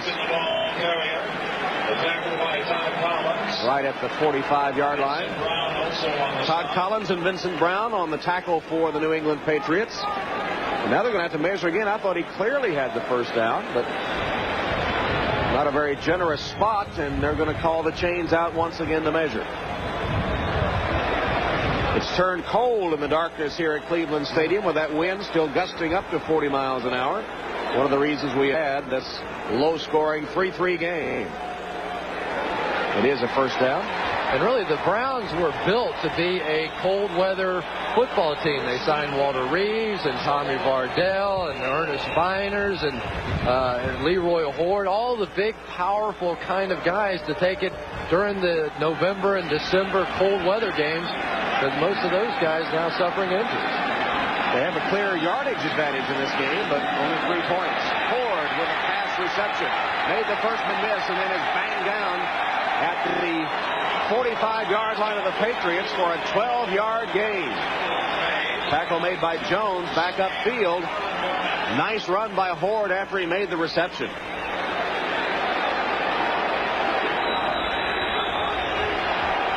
Leroy Horde is really a terrific receiving back. Talking to him yesterday, he said, I feel like that I do as much or more than any back in the league. I've been the lead blocker. I can catch the football. I can be the tailback. Just haven't had that many opportunities. Biner replacing Horde with a nice run of his own. Inside the 40 to the 37. Hit by Ricky Reynolds. Biner looking like he has fresh legs. And Bill has fresh lips. Well, he works a football game, doesn't he? I mean, that man is nonstop. Still have a little trouble believing that he runs 16 miles a day, but or 16 miles a week. Yes, he does. And 2 miles before the game this morning, Metcalf with a catch. Ducks out of bounds after picking up a first down. 36 seconds left in the quarter, and the Cleveland Browns on the move. And this has been a nice drive called by Steve Crosby, the offensive coordinator. They've really kept this defense off balance. They've thrown it right. They've thrown it left. They run it left. They run it right. Do a little sprint out, a little drop back. Very diversified drive by the Browns. This is the 10th play of the Cleveland drive. First down from the 28 of New England.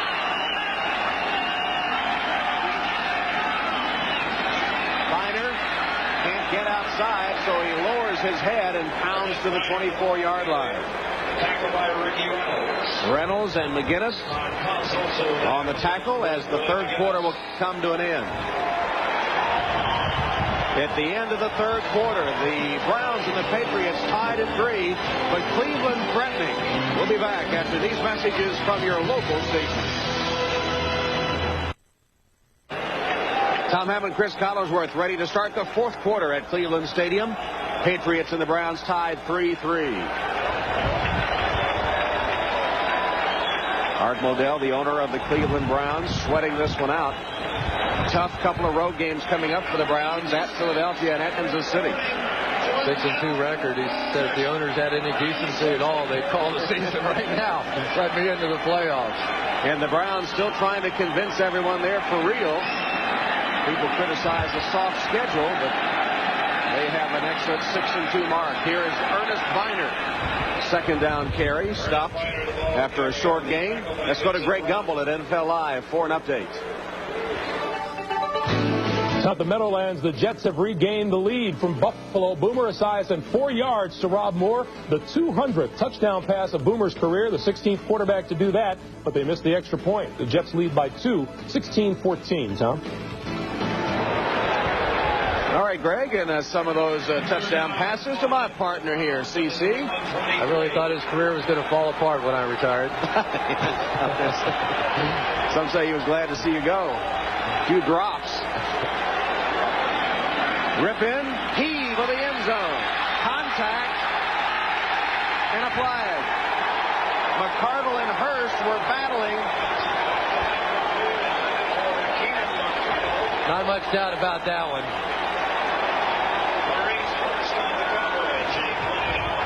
Maurice Hurst just got his arm up and pushed off on Keenan McCardle. Pass interference, number 37, Newcastle. What a huge penalty. This game has been slugged out in the middle of the field, and Maurice Hurst is hot. On the 1 yard line. And having occurred in the end zone, it'll go in the books as a 22-yard penalty. You know, Tom, I don't know if you're going to see the whole thing there, but it looked like Keenan McCardle had tried to swim over the top of Maurice Hurst, and Hurst sort of reacted to that motion by McCardle. And Hurst is hot, threw his helmet. Caught the ball at the 1, the jumbo formation for the Browns. Biner, the tailback, James Jones, the fullback. Biner swings wide. Did not get in. Stopped by Vincent Brown. Brown is so tough, leading the Patriots in tackles and has been in that position the last 3 seasons coming in 94. Yeah, but Tom, I find it interesting that Biner's in the ball game now and not Leroy Hoard. You know, Bill Belichick does not want to fumble down here, perhaps trusting Ernest Biner with the football in this situation a little bit more. And remember, on this situation, 4th down, they went for it. They handed the ball to big James Jones, and he was stopped. With Jones in there in the fullback position. Biner again stopped. This time he lost a yard. Penetration by the nose tackle, Tim Go.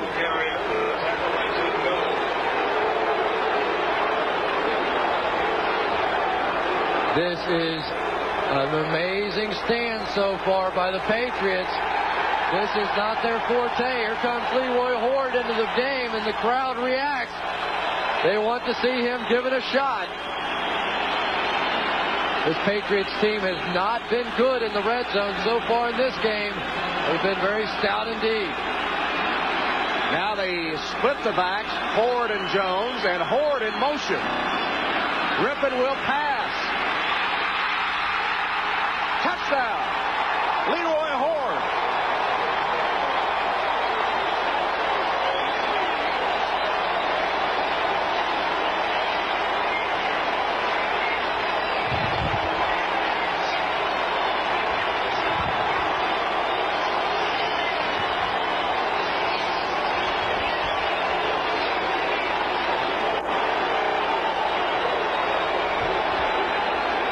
2-point conversion. Browns will go for 2. They spread the field. Tom Tupa and Matt Stover. And now, after giving them a look at it, they set up for the kick. Tupa was the first man to score a 2-point conversion, the opener against Cincinnati, and has done it this season more than once. That one kicked through by Stover. And the Cleveland Browns have taken a 10-3 lead on the Patriots. 12:42 left in the game. A penalty in the end zone on Maurice Hurst leads to the Cleveland go-ahead touchdown. It's 10-3 Browns, and Hurst distraught on the New England bench.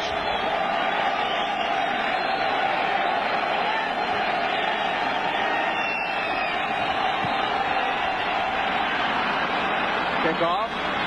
Fielded at about the 12 by Kroom. Corey Kroom. Swamped by Brown jerseys Cleveland players at about the 21-yard line. A 12-yard return. Keenan McCardle is going to swim over the top of Maurice Hurst. See him get his arm up there? And then Hurst just sort of caught it on the way down and held it there. And I think what the official saw was that arm and thought there was some sort of a push-off. Leroy Hoard looked at me like he bobbled this ball initially. He sure did. But made the catch, and Maurice Hurst went right after the official as soon as the touchdown catch was made. Now New England has to try to come back, trailing 10-3. Marion Butts cuts up, met for the defense, led by Pepper Johnson. There was the ball carrier. The tackle was made by Pepper Johnson. A tense game for Art Modell, and finally he saw, yeah, he did bobble it, Art. He bobbled it, but he held on. Maurice Hurst still upset. They want to put him in a tailback right now. Let him run it. He'd run over a few people. Maybe the official first. Browns need the win to stay a game ahead of Pittsburgh. The Steelers winning in overtime over Houston. Pass by Bledsoe, caught. There's a flag down. Timpson has it at about the 35, where he's hit by Stams. The tackle is made by Carl Banks and Frank Stams. A flag on the play. Illegal contact. Number 41 defense. The penalty will be declined. First down. Jacobs called for the illegal contact penalty, declined. First down, New England. And now it's time for Drew Bledsoe to get his passing game cranked up. Ben Coates has really been taken out of the ball game, so he has to stay with those wideouts, Crittenden and Timpson. See the time left. Bledsoe 7 of 18, 62 yards, and 2 interceptions. And Marion Butts on his 24th carry of the game is hit at the line of scrimmage and might have even lost a little ground. Pleasant was the man that did damage defensively for Cleveland with help from Carl Banks. Butts has gained 80 yards today. Yeah, but Drew Bledsoe's the man on this football team, and now you're in a situation where you have to turn it over to your best football player, and that's number 11.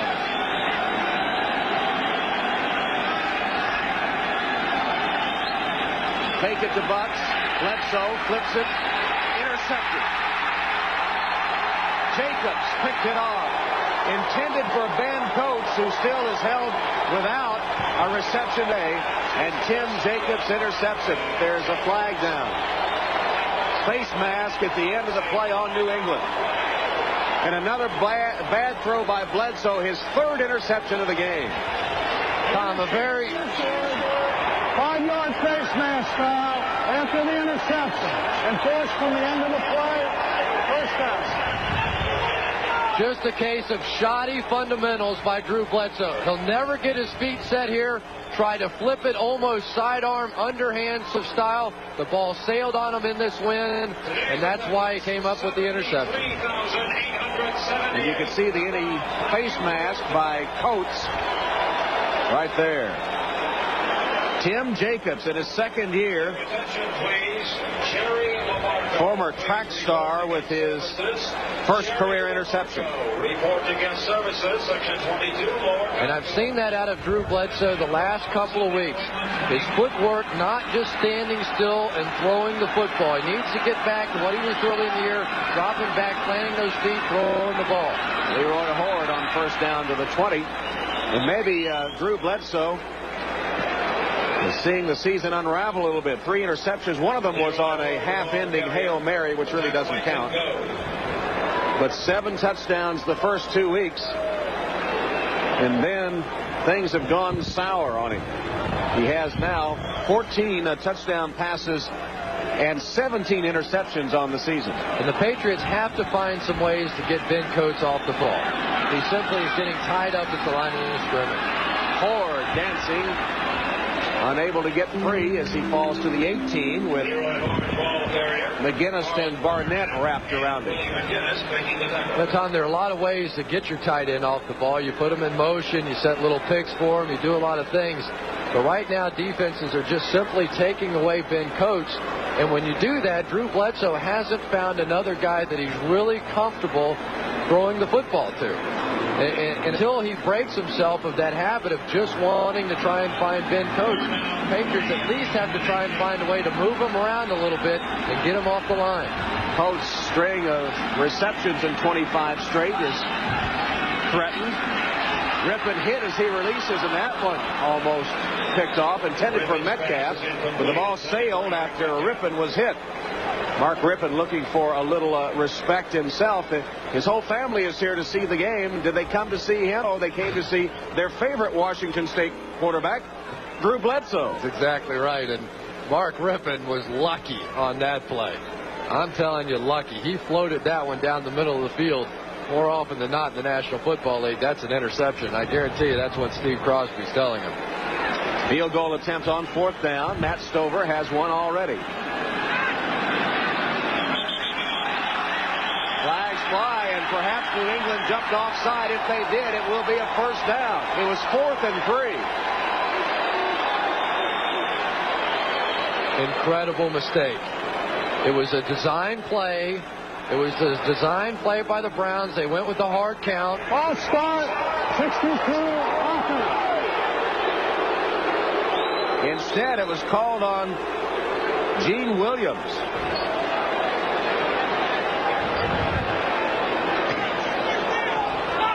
Didn't see it. I didn't see any movement, and you see the Browns were almost unanimous in thinking it was against New England.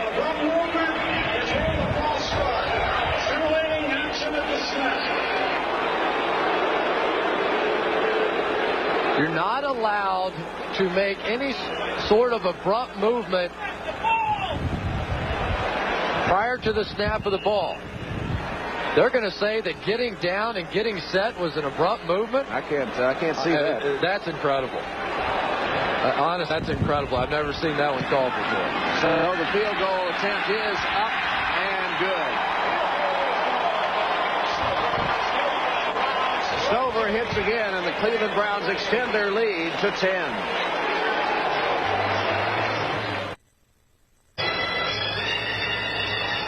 Gene Williams' reaction coming off the field.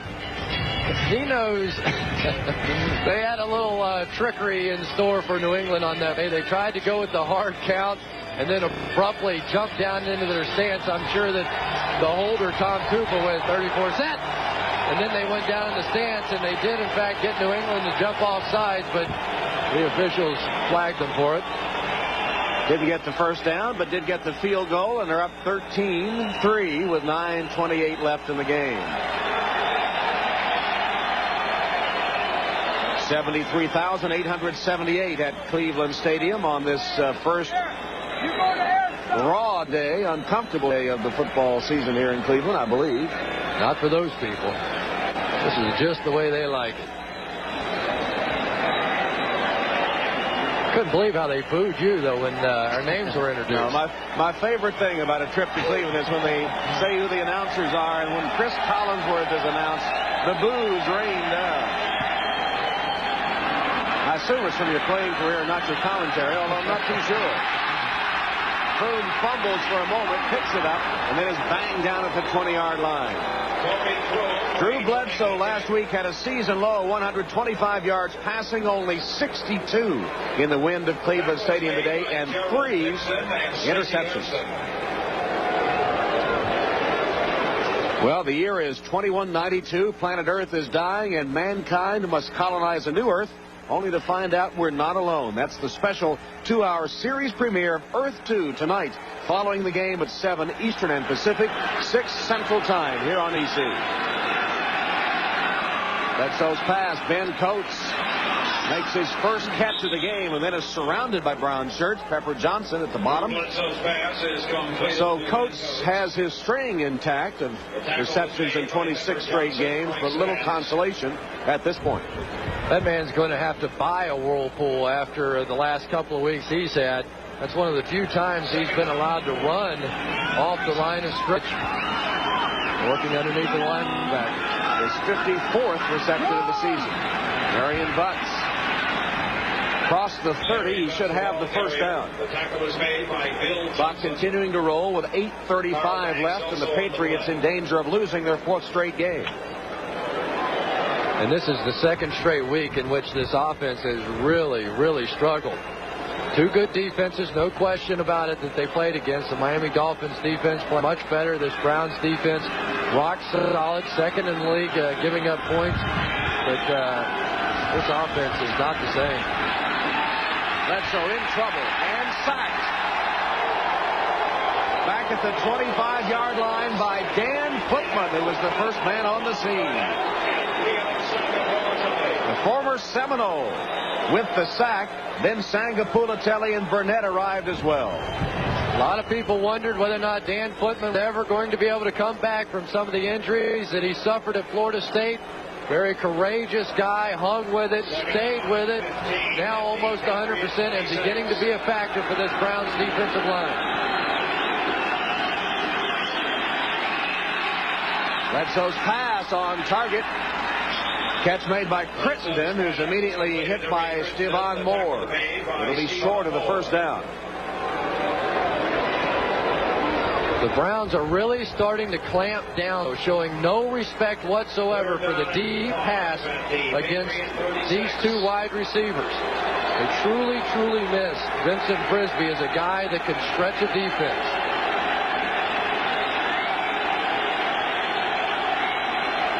Timpson and Crittenden wide to the right on 3rd and 5. Bledsoe, quick pass. Was it caught? Timpson did not get it. Incomplete. It'll be 4th down. And Tom, that's another case of what we were talking about on the interception. There, Drew Bledsoe faced the pressure, faced the blitz, and instead of just planting his feet here, he had time to get set up. Pepper Johnson's going to hit you, but that's okay. You just can't duck away from that throw like that. You have to stand in there and take a hit. That's a huge 3rd down. Now they're going to go for it on 4th. It's 4th and 5 from the New England 36. Cleveland leads by 10. 7:09 on the clock.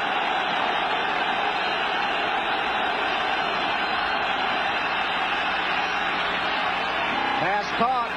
Stretched by Timpson. Did he get the first down? Yes, he did. Tim Jacobs made the tackle. Nice stretch by Timpson to get the first down. That's what did it. Really was a tough catch out here in the flat. This ball moving around in the wind. Makes a clean catch and knows immediately he doesn't have the first down and dives for it. Good heads-up play by Michael Timpson. First for New England from their own 42. Play action pass. Bledsoe again. Short pass to the flat. This one to Leroy Thompson. Carl Banks is all over him. The tackle by Carl Banks. Well, now you've begun to set it up just a little bit. They've worked it to the outside, You can see the zone defense of the Browns now starting to spread a little bit. They're starting to respect those outside receivers a little more. Let's see if they don't come back to Ben Coates, see if he has some room over the middle.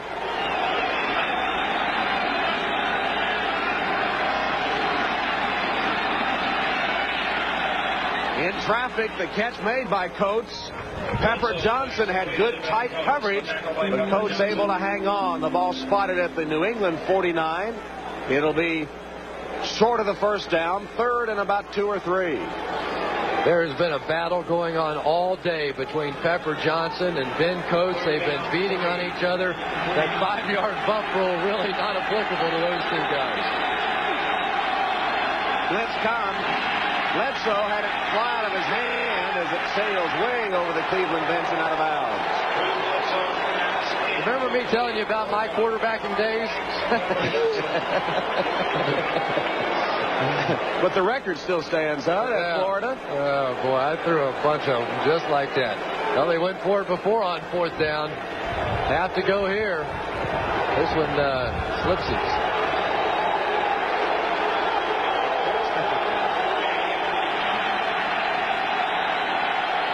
4th and 3.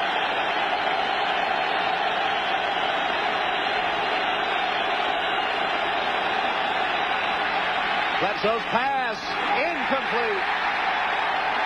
Timpson was sandwiched by Jacobs and Moore, and he couldn't hang on. Boy, Tim Jacobs has come up with a big ball game here today. Makes yet another big play.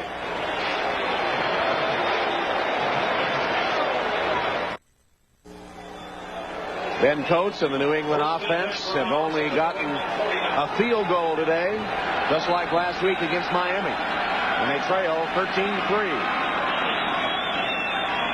Cleveland with the ball in the first down just beyond midfield. Leroy Horde twisted down after a short gain of a couple of yards.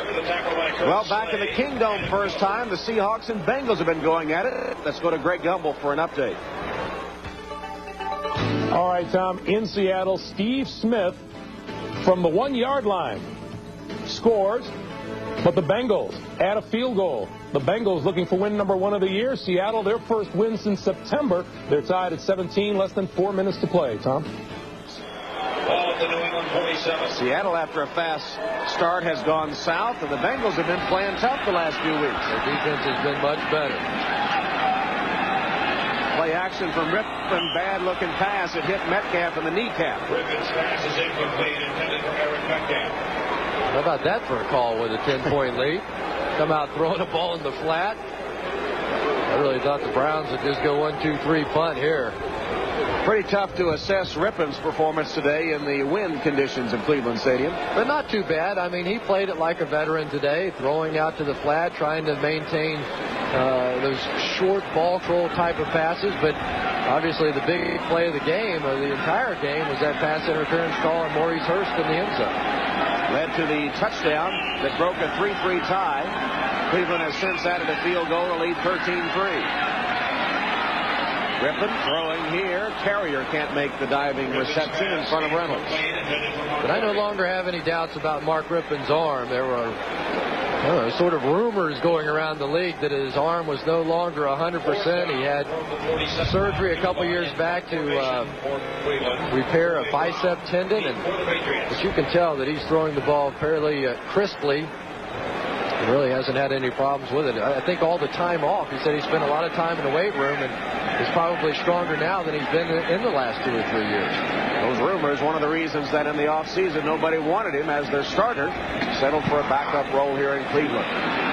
Tufa's punt to Troy Brown. Takes it on the fly. Can't get outside. Taken down on a good special teams tackle. Out of bounds. Short of the 25-yard line. Tim Goad and the New England defense doing their job, but they're still down by 10. Tough afternoon for young Drew Bledsoe, staring at a season-low passing production in yards and trailing by 10. Only 4:25 left in the game. Bledsoe's pass incomplete, intended for Ben Coates. As always, he draws a crowd. Eric Turner made the play for the defense. Tom, I really like the 2 safeties on this Cleveland Browns team. The strength of their football team right down the middle where you'd like it to be. Both Eric Turner and Stephon Moore and Pepper Johnson. Those are your 3 leading tacklers. And anytime someone tries to get a ball into the middle of the field, one of those 2 guys are just unloaded. Coates catches this one across the middle. A flag way downfield on the other side. It would be enough for a first down if the play stands. Riddick covering Coates that time. Illegal contact against the Browns.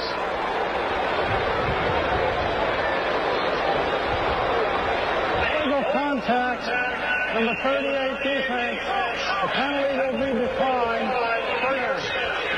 Antonio Langham, the rookie corner, called for the illegal contact. Penalty refused. First down, New England. Langham started off so great this year and still playing very well, but he's been schooled a few times in the last couple of weeks. Bledsoe's pass is caught. Diving catch made by Hawkins. Steve Hawkins making the reception. The rookie from Western Michigan. Isaac Booth made the tackle, but another New England pass reception. Setting up second and short. And a first down run in by Leroy Thompson. He's close to midfield.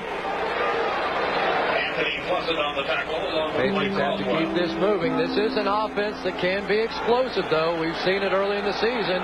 Miami Dolphins, they scored 35 points. Bledsoe again ducking away as he delivered, and the pass incomplete. Juggling attempt made by Timpson while Hairston was trying to break it up. No doubt about it, this is a tough day to try and catch the football, but there have been at least 3 different occasions in which New England's receivers have had a chance to make big plays and simply have not. That one turned Timpson all the way around, though. It would have been a tough catch. No question about it. But a catchable ball.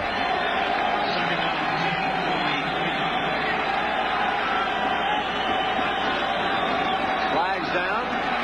Might be a free play here. If it will stand, it'll be a first down as Hawkins again throws across the field to make a catch on Booth. The play, the tackle was made by Isaac Booth. Offside on the 98 defense. Penalty will be declined. First down. Burnett offside, and the play stands. Another first down. Now you're beginning to get a feel, you see the offsides, for exactly what Drew Bledsoe is capable of. This is a team that sometimes when they just let him drop back and throw it on every down, they're more efficient than they are when they try to mix it up. Bledsoe for the end zone. That's going to hang up. Lucky it wasn't intercepted. Intended for Crittenden, and Langham had a chance to intercept. We've seen more footballs look like Frisbees today than I've seen in a long time. Those guys going for the football here, looking back. No pass interference. Nice coverage by Antonio Langham. Looking back and going for the ball, so the contact does not matter. No interference call. The Cleveland 37.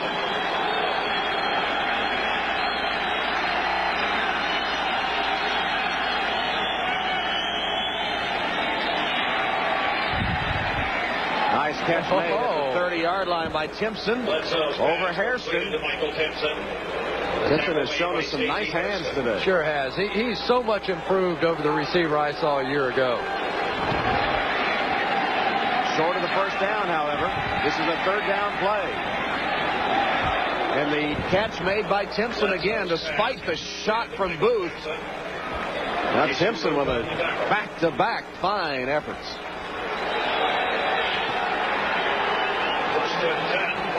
Good job hanging on to that one. First down at the 25 of the Browns. They go with a running play. Thompson bounces to the outside. Makes it only to the 21-yard line. About a 4-yard gain. Pepper Johnson the tackle. New England calls timeout to stop clock with 2:28 remaining. And while play is stopped here, we'll go to NFL Live where Greg Gumbel has another update. Greg? Tom, John Elway has 33 fourth-quarter comebacks in his career. He's trying for another today. This one 12 yards to Derek Russell. Pulls the Broncos to within 6 of the Rams, 27-21. Less than 5 minutes to play in that game. Wow, great. It looked like Elway and the Broncos were going to be routed by the Rams, and here comes Elway again, as Cleveland Brown fans know only too well. Boy, has he done a number on the Browns over the years, and last week, yet again, there was a real concern in Cleveland that maybe this team couldn't handle a top-notch quarterback. They really hadn't seen one through the first 8 games, and then Elway comes out and shreds them the way that he did last week. But today in the win, Drew Bledsoe has been very ineffective. This is the best drive of the afternoon. New England down to its final timeout with 2:28 left. Clock, of course, will stop for the 2-minute warning. Wings it to the sideline and incomplete. Pass intended for Hawkins, covered by Hairston. Intended for Steve Hawkins. I think Ben Coates is really getting frustrated right now. He doesn't seem to be running his routes with the same sort of determination that you're used to seeing out of Ben Coates. That time he went down, just sort of made a very casual move, really didn't even look back for the football. He needs to get his head in the game. It's been 6 on the 12th play of the drive.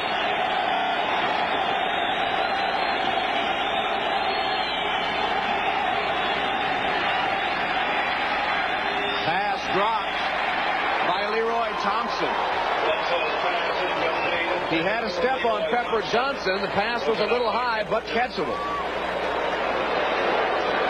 Now Bill Parcells opting for the field goal. Either way, you have to have 2 scores, so you might as well take your shot at the field goal here, come back with the onside kick, and take your Hail Marys, whatever you have to do to try and get the touchdown to tie. 39-yard attempt by Matt Barr. Barely got through there. The wind held it up, but it goes through, and so the Patriots back within a touchdown at 13-6. 2:13 left in the game. 13-6 Cleveland, with New England getting the field goal, and now will attempt the onside kick. Onside kicks not quite as easy on the grass as they are on the AstroTurf because the ball will kick up so much higher. Can you interpret that for us? I think it means they're going to onside kick it. My expert opinion. I think that was Cleveland we were looking at. Yeah. That means recover it. Yeah. So I was probably wrong there. There you go. Look at the tee. Look at the way he's got things teed up. He just wants to chip the top half of it and make it bounce straight up. I don't think I've ever seen it that way. See if Barr can hit it just right.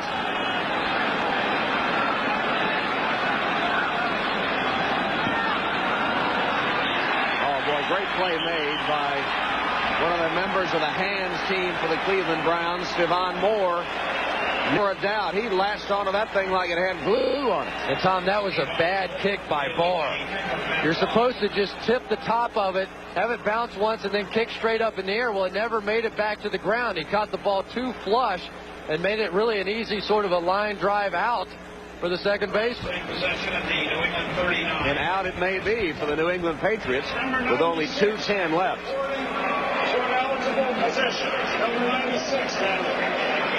And Jones is in this jumbo formation on first down at the 38 of the Patriots. And remember, New England burned a couple of timeouts earlier in this half. They only have 1. Ford hit hard as he tries to turn the corner by Maurice Hurst. Leroy Ford, the ball carrier. See him get that other hand on the football. Maurice Hurst. And England uses its final timeout.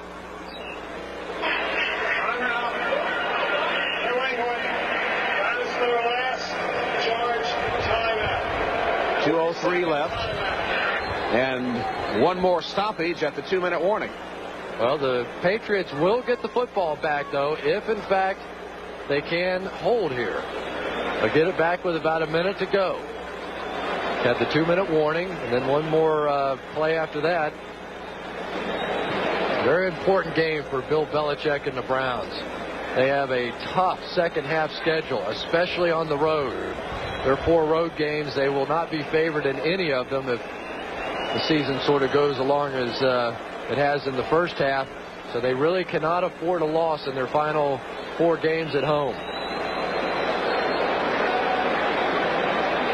Simpson's had a good game for the Patriots, but apparently in another losing effort. Unless they can pull off a miracle finish. Griffin on play action with James Jones on the escaping end. He nearly broke a tackle. Barnett's probably wondering what hit him. Timeout.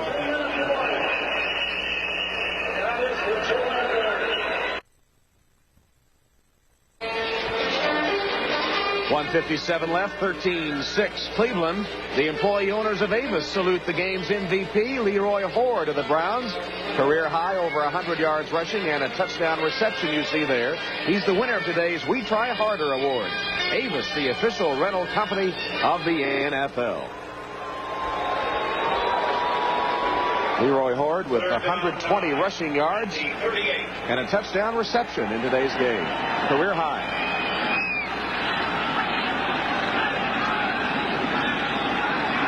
Hoard again to the 35-yard line. Leroy Hoard, the ball Stopped on third down. And the Browns have to punt. New England will get one more chance. A reminder to those of you tuning in to see the series premiere of Earth 2. It'll be coming your way right after football. Earth 2, the series premiere, coming your way right after football. For most of you, we'll be switching without interruption to Earth 2 as soon as the game is over.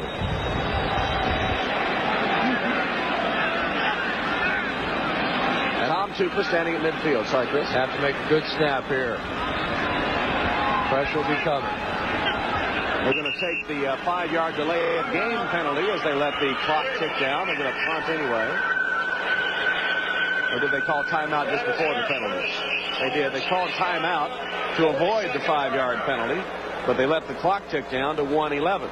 But the good thing they did there was they saw the defensive set by New England. They also saw Ricky Reynolds, who was playing on the outside man, creeping down the line of scrimmage. So now they know how they're going to try and block this kick. Drew Bledsoe has not had a very good day. The defense, though, has played pretty well for New England. And yet they're in danger of going down to their 4th consecutive loss.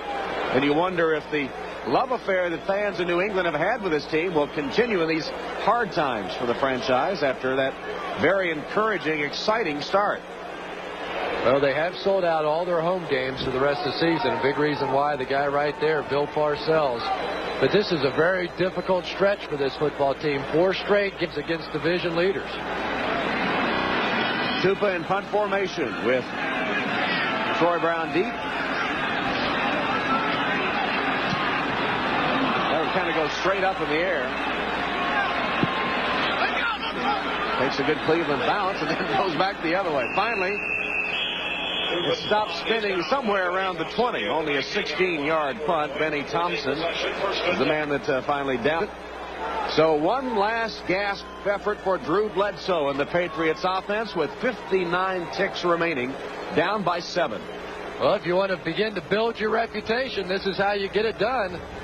How many times have we seen John Elway come into this stadium and take a team the length of the field? And here we go with the dreaded prevent defense by the Cleveland Browns. No timeouts left. And the swirling wind of Cleveland Stadium acting as an extra defender.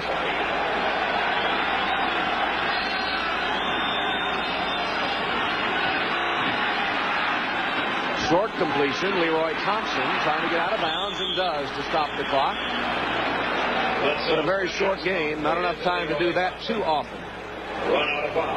Really not. The temptation is to keep taking those underneath throws because you see guys running open, but you're really working as much against the clock here as you are the defense. If that tackle had been made in the middle of the field, they would have been under about 30 seconds left in the ballgame. Nick Saban would give them that one all day.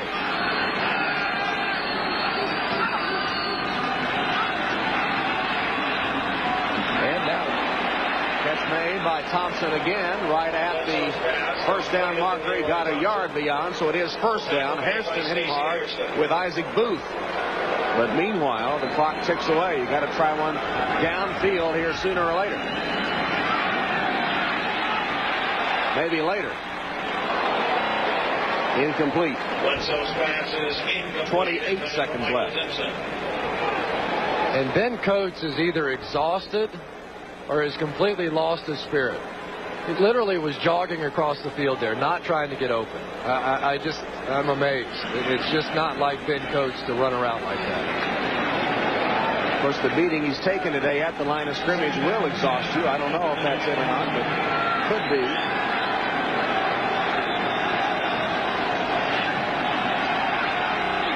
Bledsoe's pass. Timpson turned around, held on despite a vicious hit by Stevan Moore. 20 yards, first down at midfield. Have to get to the line of scrimmage and stop the clock. Bledsoe's going to take a play. Almost intercepted. And Mike Caldwell, the linebacker, had a clear shot at it. Now only 5 seconds are left. That's crazy. I mean, you can't even complete that pass. The best thing that happened there was Caldwell broke it up. If he'd allowed him to complete the pass, they simply make the tackle and the game's over. Got to take it and throw it in the end zone here. Drew Bledsoe's got to work on his clock management here at the end of this ballgame.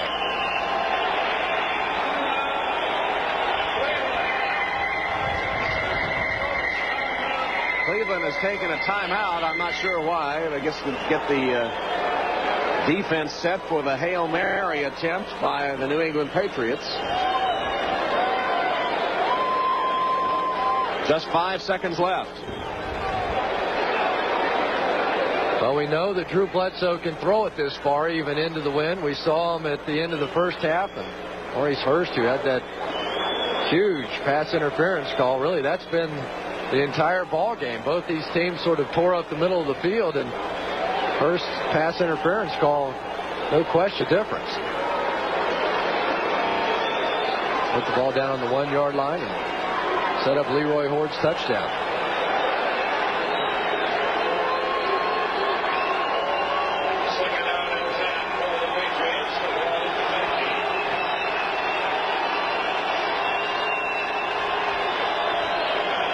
Well, if Colorado can do it.